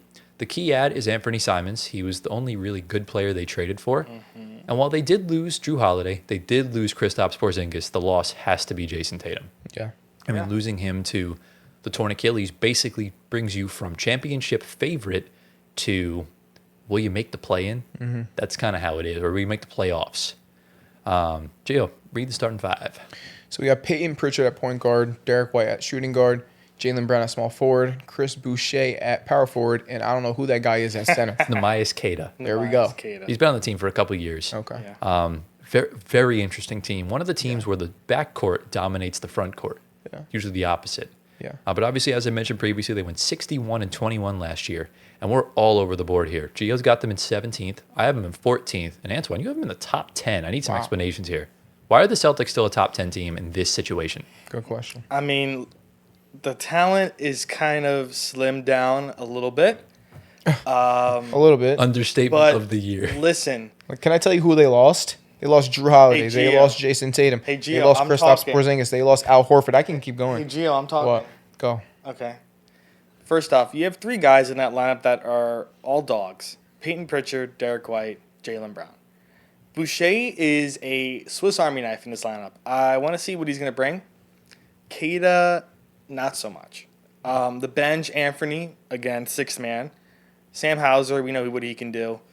Other guys are there, but I don't think the fall-off's going to be that massive in my opinion. If we're putting 10th overall for me, they're probably 5th in the East. 5th, 6th, bottom barrel of the top 6. Tyler and Gio, you'd probably be around playing. I don't think they're a playing team. I think for the East right now, they're going to be bottom barrel, 5th or 6th. That's why 10th kind of evens it out a little bit. Okay. That's not necessarily bottom barrel. Well, bottom barrel, top 6. That's like middle of the playoffs. Sure, I guess. Can I just say one thing? But I don't think what, Gio?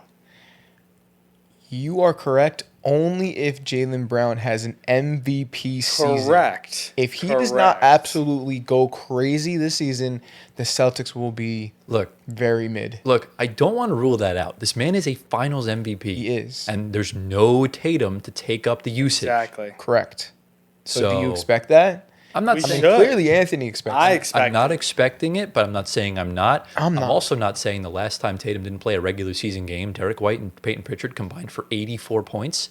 So, crazier things have happened. If there's one franchise in NBA history to somehow figure things out it's the Boston Celtics. You're right. They rarely make mistakes. They never make mistakes. So this is the one year I'm really curious to see what happens with them, because I genuinely don't know what their plan is. Yeah. I don't know if they're going to try and still compete. Are they going to tank? We don't know. Exactly. I think they're going to try and still compete for sure, and that's only because Jaylen Brown's on the team. Right. He's still an all-star. He's a superstar talent. Well, the thing about But- this year, Yeah. sorry, Drew, to cut you No, off. it's okay. This is I feel like to me it's a 1 year transitional period because you're without Tatum. When he's back next year, you're kind of back in that contention in the East. Who are they going to bring in next year?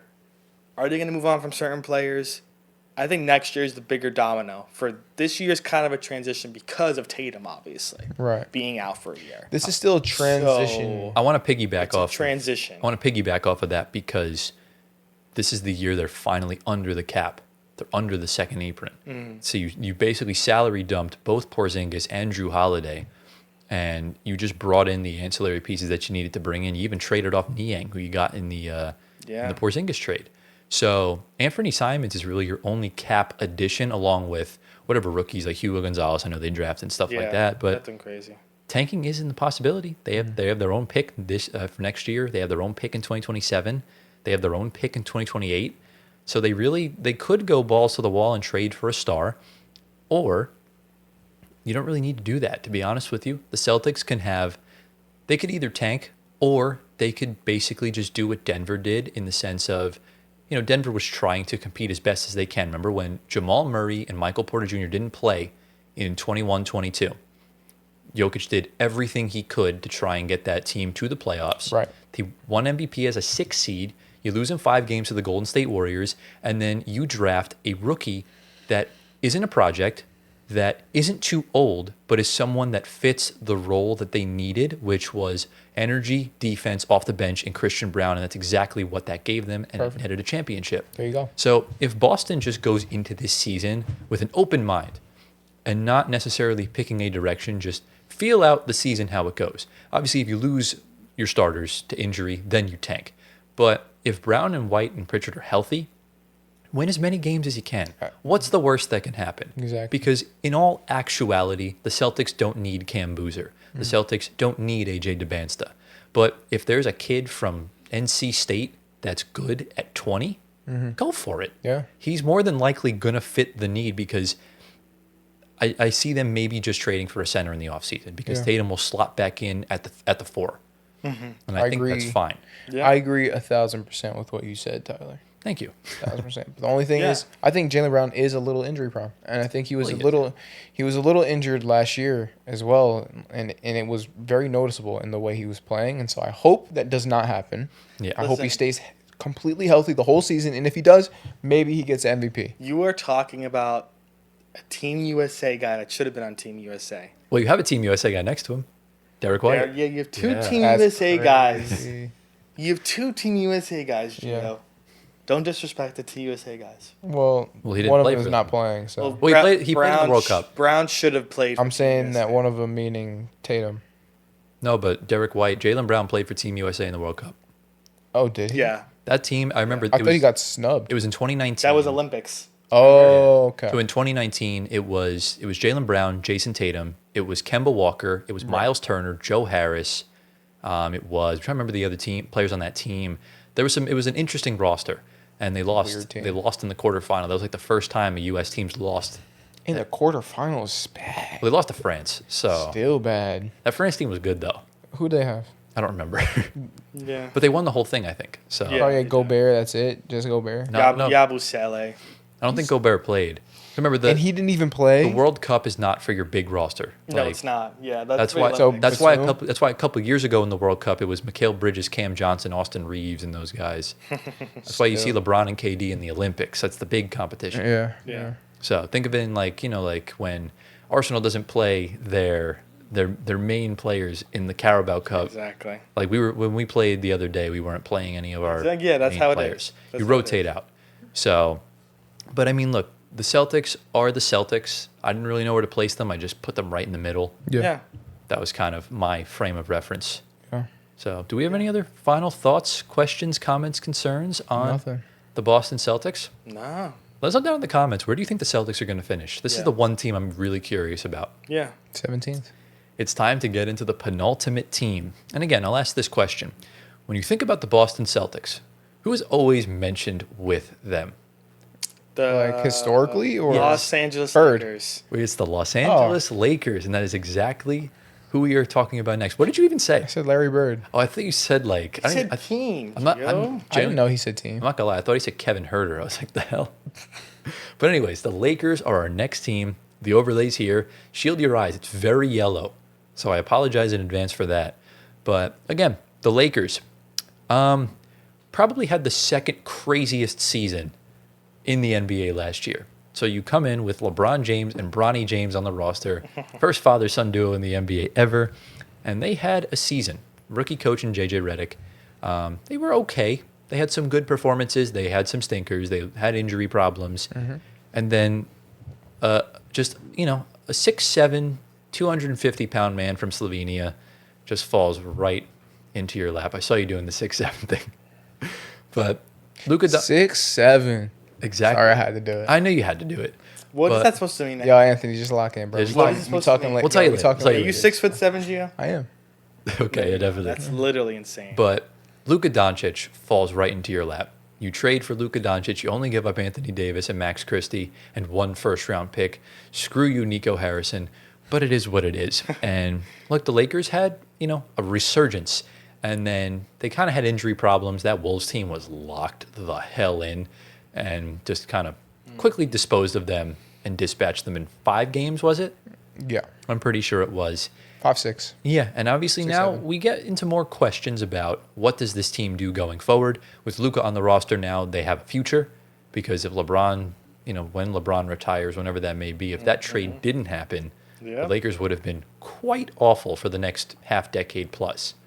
So, are we ready to talk about the Los Angeles Lakers? Let's dive. Let's rock. Here are the stats on the Los Angeles Lakers. Obviously coached by JJ Redick. This is his second season with the team. MVP of the team. I put Luka Doncic. I think you go for the youthful point guard. He is a top 5 player in the league right now anyway, so you kind of have to. The key ad, it's DeAndre Ayton. He's solid center. Skim pickings here. We're not really we're not I looking at think- much. I think he's a solid center. He's a solid center, but compared see. compared to Kristaps Porzingis and compared to, Anthony Simons, I'd rather have them than DeAndre Ayton. I think he's gonna hold his ground. We'll have to see. We will. And the key loss, this they weren't expecting either. Somehow losing Dorian Finney-Smith to the Rockets, That's no good. even crazier. That's But bad Antoine, news. read the starting 5. I just had to double check my placement for a second. Yeah, because 7th is crazy. We'll get into that Excuse soon. me. Dude, top I'm 7. reading the starting lineup. Like we could all agree. LeBron We James could all is agree. 50. We could all agree that the Hawks are a much more acceptable 7th place than the Lakers, right? I would my say so. God, yeah, I think so. please. But read the starting 5.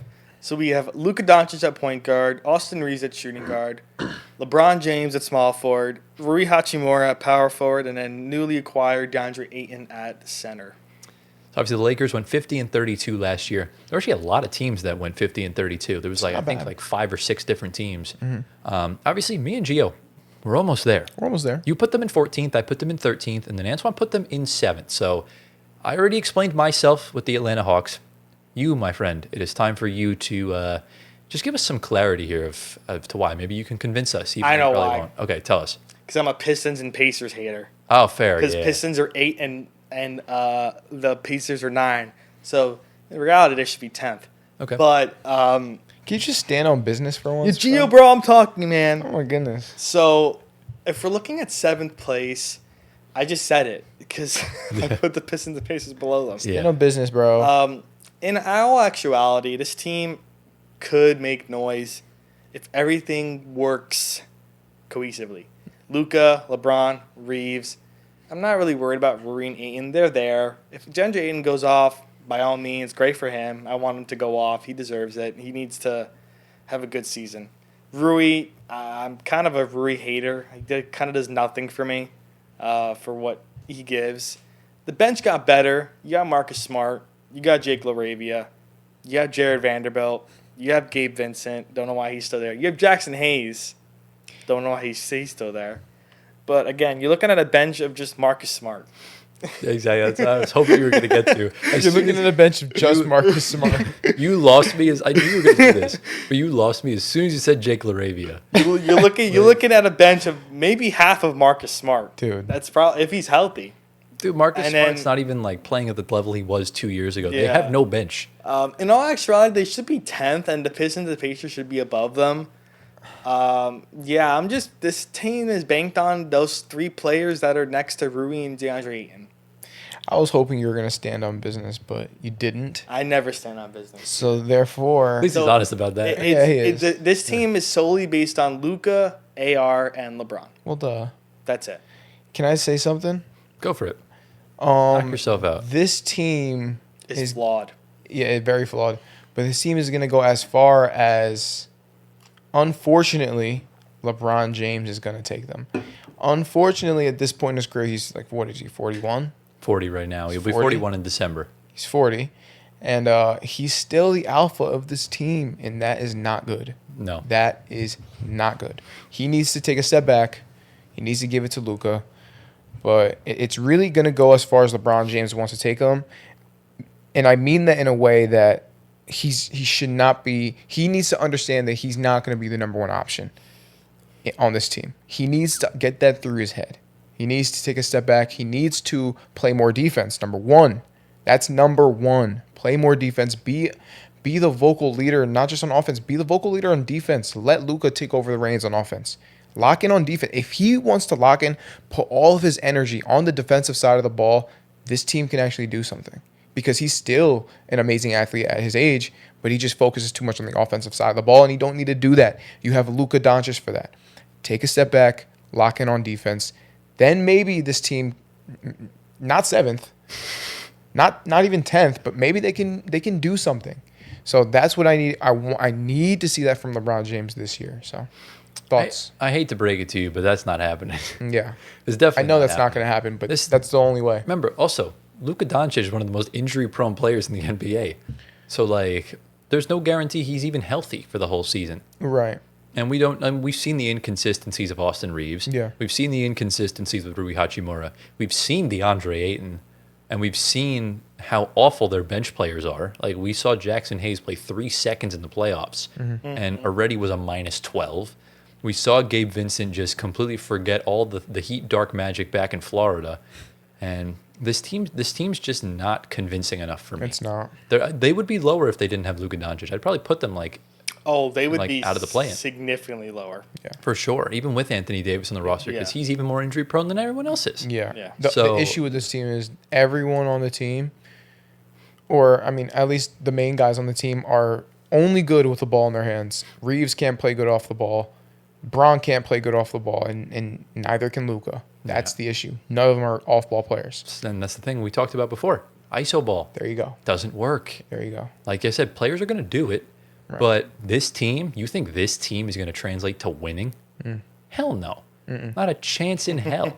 This team's going to flame out. This team might not even make the playoffs. I think if That's LeBron, true. I think if LeBron retires, this team would actually be better. Oh, yeah. I'm sorry, I'm being such a LeBron hater right now for all you Bron sexuals, but So you're if he telling- retires, this Lakers team is better. You're telling me that Jake LaRavia replaces LeBron James? Dude, I mean, obviously it's not gonna be Jake LaRue. No. Just get like a, I don't know, like a half decent small forward, and this team is better. They'll Put have Rui cap- in. They'll have cap flexibility. Yeah, Once Yeah, they LeBron has a cap, LeBron's a stranglehold on the salary cap. Yeah.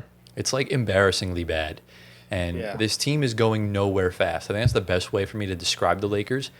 I think all the positivity and optimism we have for this team is maybe in like 2030 yeah. when Luka is, like approaching 30, I think, or right around there. I think he's like our age. So I think he's like 25, 26, He's something like 25, that. I So he's think. 25. So yeah, give it like even 3 more years. Yeah, 3. LeBron's definitely not playing until 2029. I hope not. So No, he's not. it's quite difficult. I just really don't see the Lakers doing anything. Do you guys think where do you guys think they'll finish? They're going to Play-in. be first round.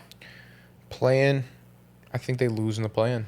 I think it really depends on who you play. Like if you're playing like Sacramento, I think they can beat them. Right. But if you're going up against like, I don't even know. If a team like even if a depleted Houston gets in, I think Houston beats them easily. Yeah, I think Memphis beats them Yeah. if they're healthy. So It's tough. I almost wish I lowered the Lakers from 13th. I don't know why I put them as high as I did. Wait, Tyler, isn't Luka Doncic supposed to be in the Mavericks? Yeah, definitely. Why do you have him on the Lakers? For certain reasons, it was the I still can't believe that happened. I can't. I read that because I never imagined Luka out of a Mavericks uniform in the rest of his career ever. You literally work for Nico Harrison. Stop lying.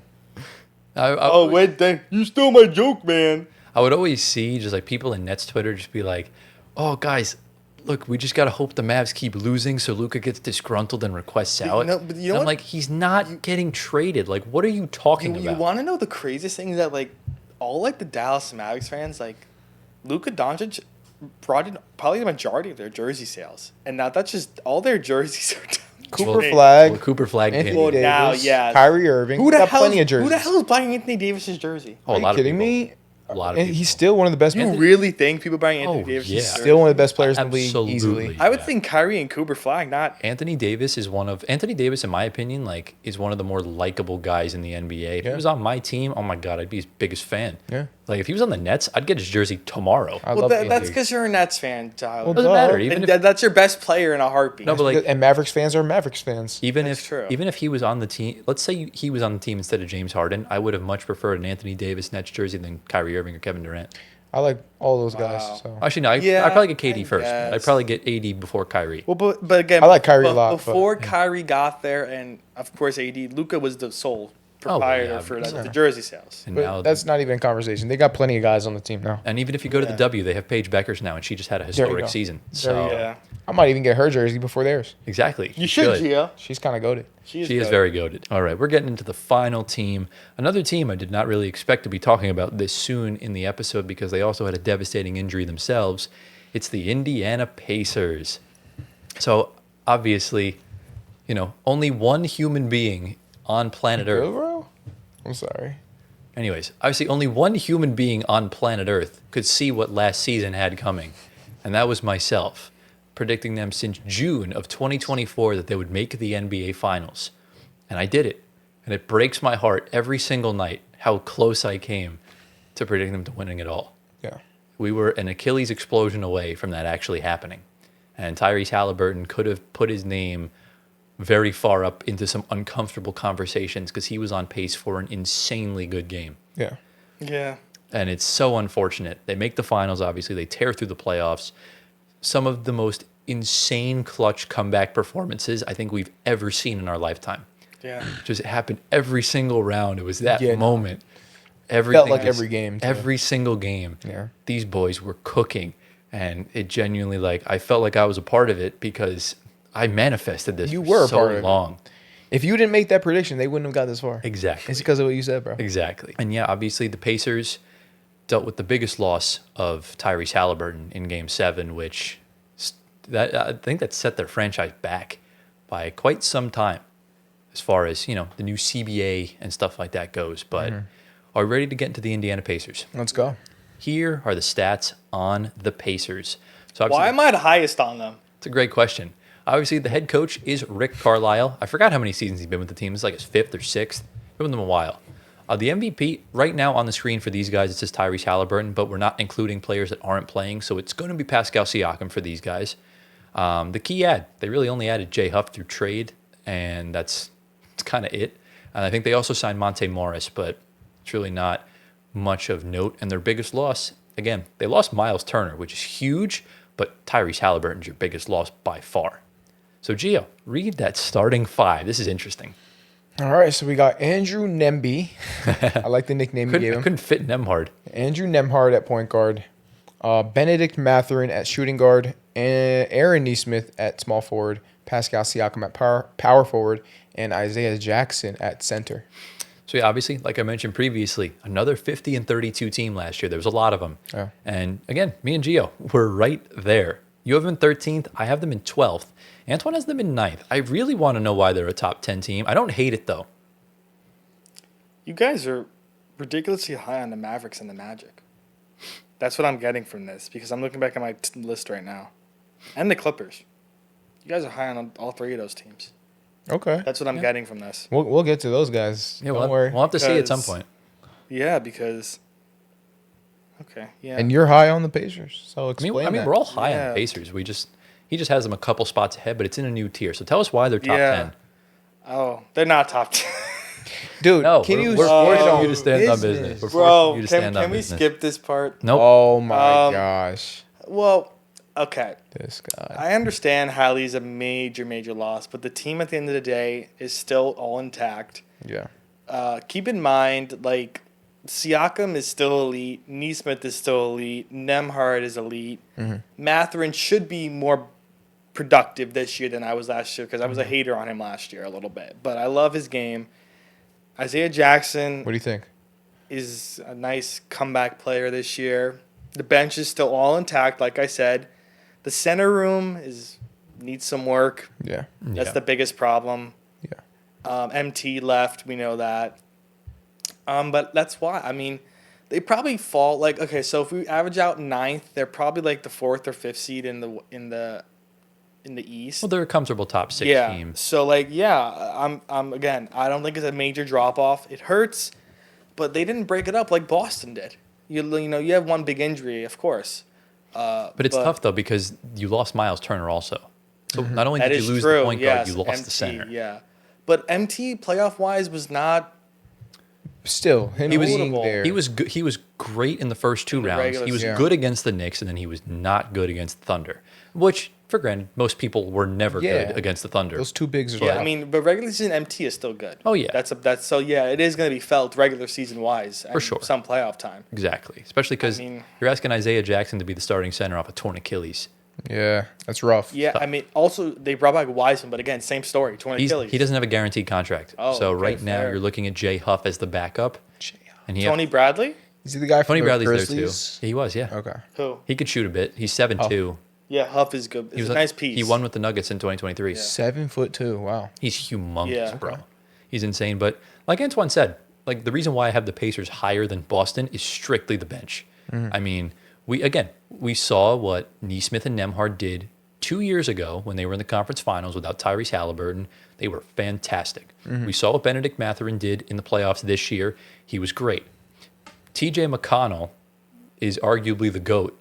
So it's like, you know, the way he plays is obscene. Yeah. He's one of the greatest anomalies in NBA history because he shouldn't be this good. Nah. But he just is.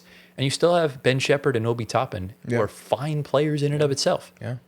And you obviously have contracts you can move on from. Like I think Jarris Walker's going to be. This is going to be a real test year for him. Do Yeah. you keep him? Do you trade him? There's options they can do. Yeah. And again, just like the Celtics, go into this season with an open mind. You don't need Cam Boozer. But I mean, Yeah. they could use Cam Boozer a lot more than the Celtics do. But again, I just think the Pacers just need to go out there, and if they do wind up tanking, there's plenty of good centers you can get, even if you want to trade True. for one. So I have a question. yeah, So obviously Halliburton is out for the season. That being said, you got some guys that are going to step up into his position.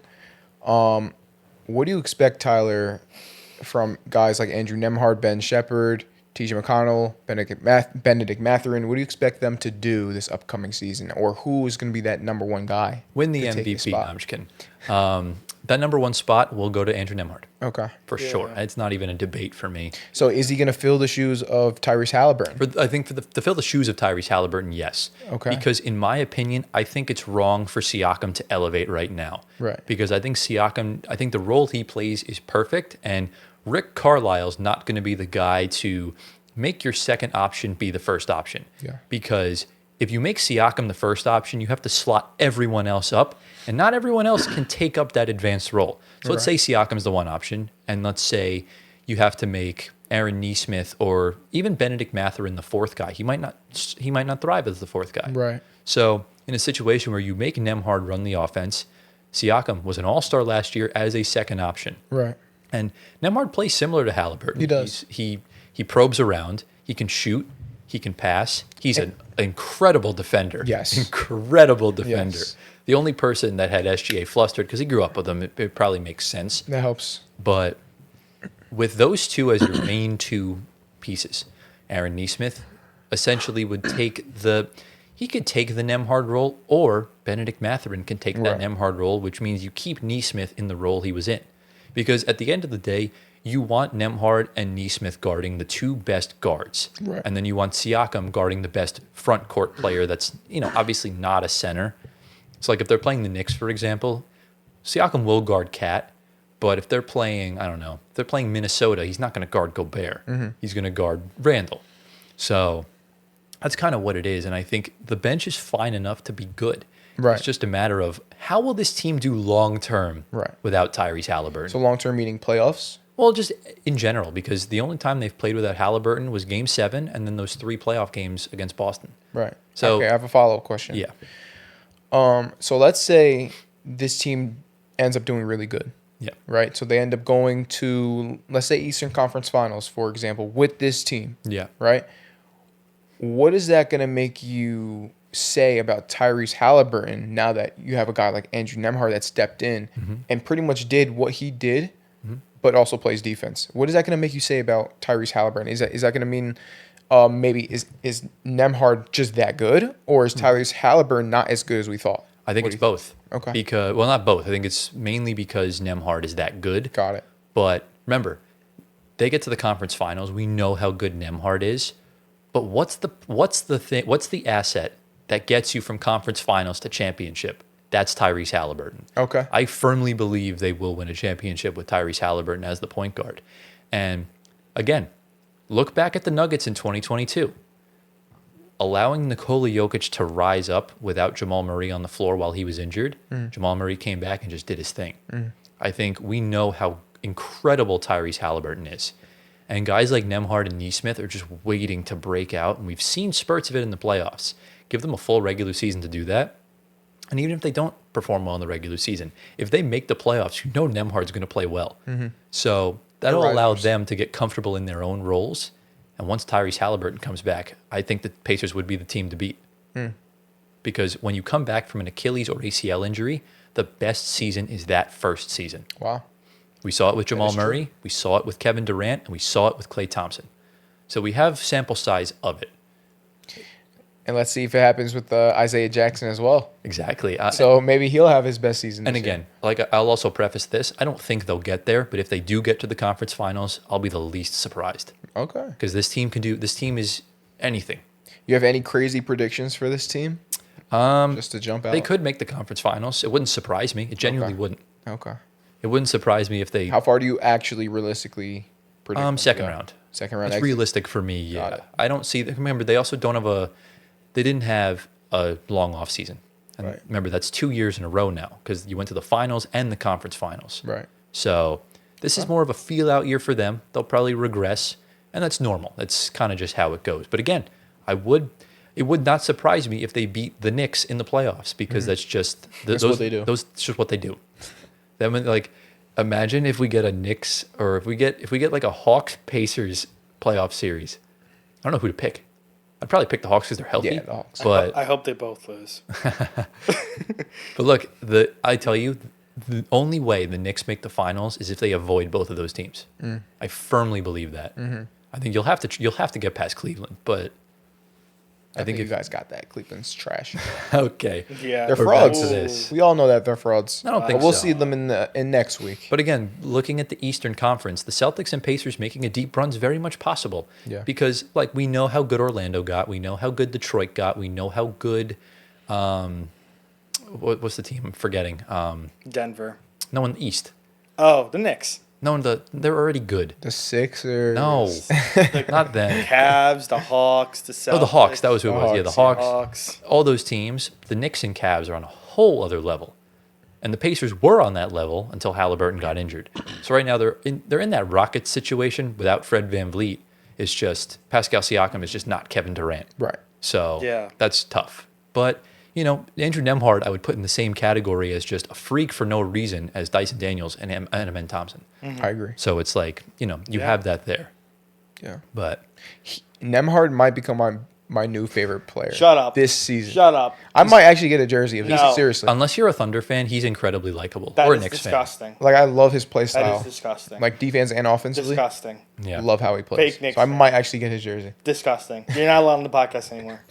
Look, I understand his hatred because he hit the biggest shot in franchise history. Yeah, he did. Listen, he still can't guard Incredible. Jalen Brunson, okay? He clamped him up this No, past playoffs. still can't guard him. No, he definitely did. 2 years ago, he was blah. Yeah, but we're talking about now. Blah. Talking about now. Blah. It is what it is. Anyways, But yeah, that is the story of the Indiana Pacers. Shout out to all the Pacer fans out there for showing love the past season. I definitely felt it. And I was definitely very depressed when Game 7 happened. you are officially a Pacers fan. Game 7 No. was rough. I'm telling you. Just admit it, bro. I can't. He's a because- Nets fan. Because, Gio, if the Nets played the Pacers in a playoff series, I would be their biggest haters. Yeah, Fair. exactly. So it's just how it goes. I'm Nets world till I die. But do we start any final thoughts regarding the Indiana Pacers? Nah. So yeah, that concludes part number 4 of our 2025 preseason power rankings. Tune into next week as we break into the top 10. We're going from 10 to 6, and we're getting closer and closer to the regular season. Let us know down in the comments what you thought about our rankings this week. Let us know if there's anything we missed, anything you want to mention, stuff like that. And guys, we have anything to say before we head on into the outro? Let's go. And with that, ladies and gentlemen, that brings us to the end of episode number 76 of the Floor Spacer podcast. Gio, I am going to hijack your G of the week this week because this person deserves some love. Go for What's the comment of the week while I pulled this up? Comment of the week?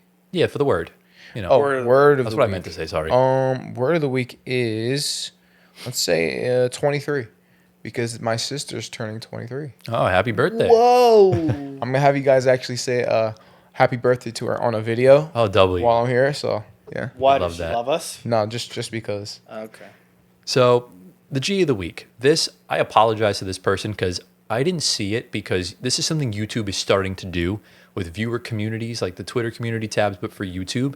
Okay. We got a comment about 12 days ago. Oh, wow. And I'll see if I could put the screenshot on the screen. I just really can't find. I'm trying to open it. It's just not letting me open it because whatchamacallit, it's like not showing the full thing because it's really buggy and you can really only use it on my phone. But What do you say? it was a really nice comment. I'm just trying to get to it because here it is. I found it. So this comment comes from the user Will Nolan.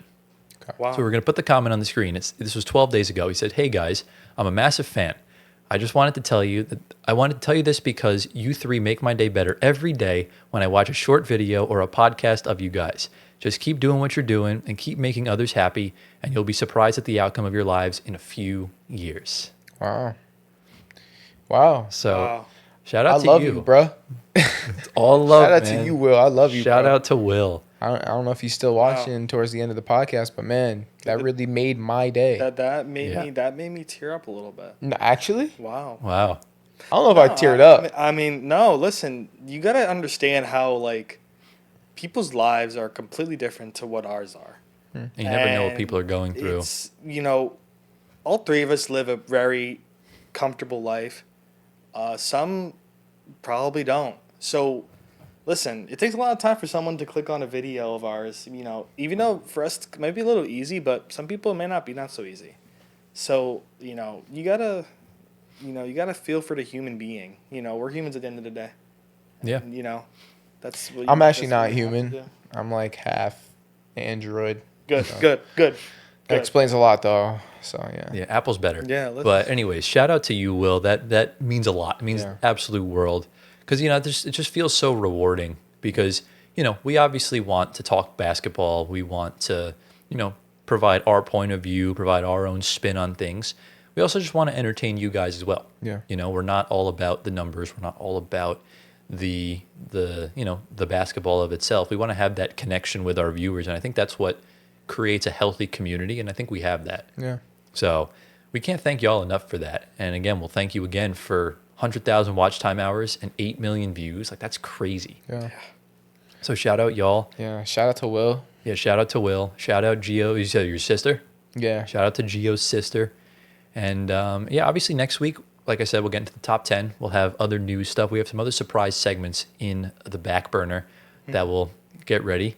And I'll just leave you guys. I'll leave you guys with a little bit of a teaser here. I've planned out the next big batch of episodes for this takes us all the way to next year. Oh, nice. So we got some good stuff planned. We can't wait for y'all to see it. Obviously, we'll keep tabs up with all the news. So we hope you all enjoyed this video. If you did, drop a like, subscribe to the channel, get us to 8K. We got less than a month until the season starts. We're close. We're like less than 300 away. So it's up to y'all to get us there. If you're on Spotify audio platforms, give us 5 stars, answer the polls, leave a review, all that good stuff. Make sure you join the Discord server. It's in the pinned comment below. Follow us on our socials at FloorSpacerPod on YouTube, Twitter, Instagram, TikTok. Follow our personal ones on the screen right now. Get my guy, Giovanni, to 1 million Instagram followers. And guys, do we sort of have anything to say before we head on out of here for the week? No. Before basketball season starts, me and Tyler are locked into baseball playoffs. Yes. That's what always comes before basketball. I'm really You're locked into baseball right now. I'm really locked buddy. into the Prem right now because that's the only team I root for that's good. Yeah, but I'm locked into Yankees playoff baseball. It looks like you're locked into baseball right now. I have box score up. We might not even make the playoffs, so But Tyler's we'll have to wait. holding on by a thread. Yeah. I'm also locked into football to Yeah. some degree Me too. because Jackson Dart's coming in this week. That was the worst we'll decision see. they could have made, but we'll talk about that We another will time. see. You should start him on fantasy. No, I have Justin Herbert. I'm perfectly fine. Yeah, you're good. So yeah, we hope you all enjoyed. Thank you all for watching. We love you all endlessly. Me and Antoine do not like Nico Harrison, but Gio does. Gio also has a two football field length shrine to Stephen Wardell, No, I do not. Stephen Curry. And we will see you all next week in episode 77. Insane. Peace out.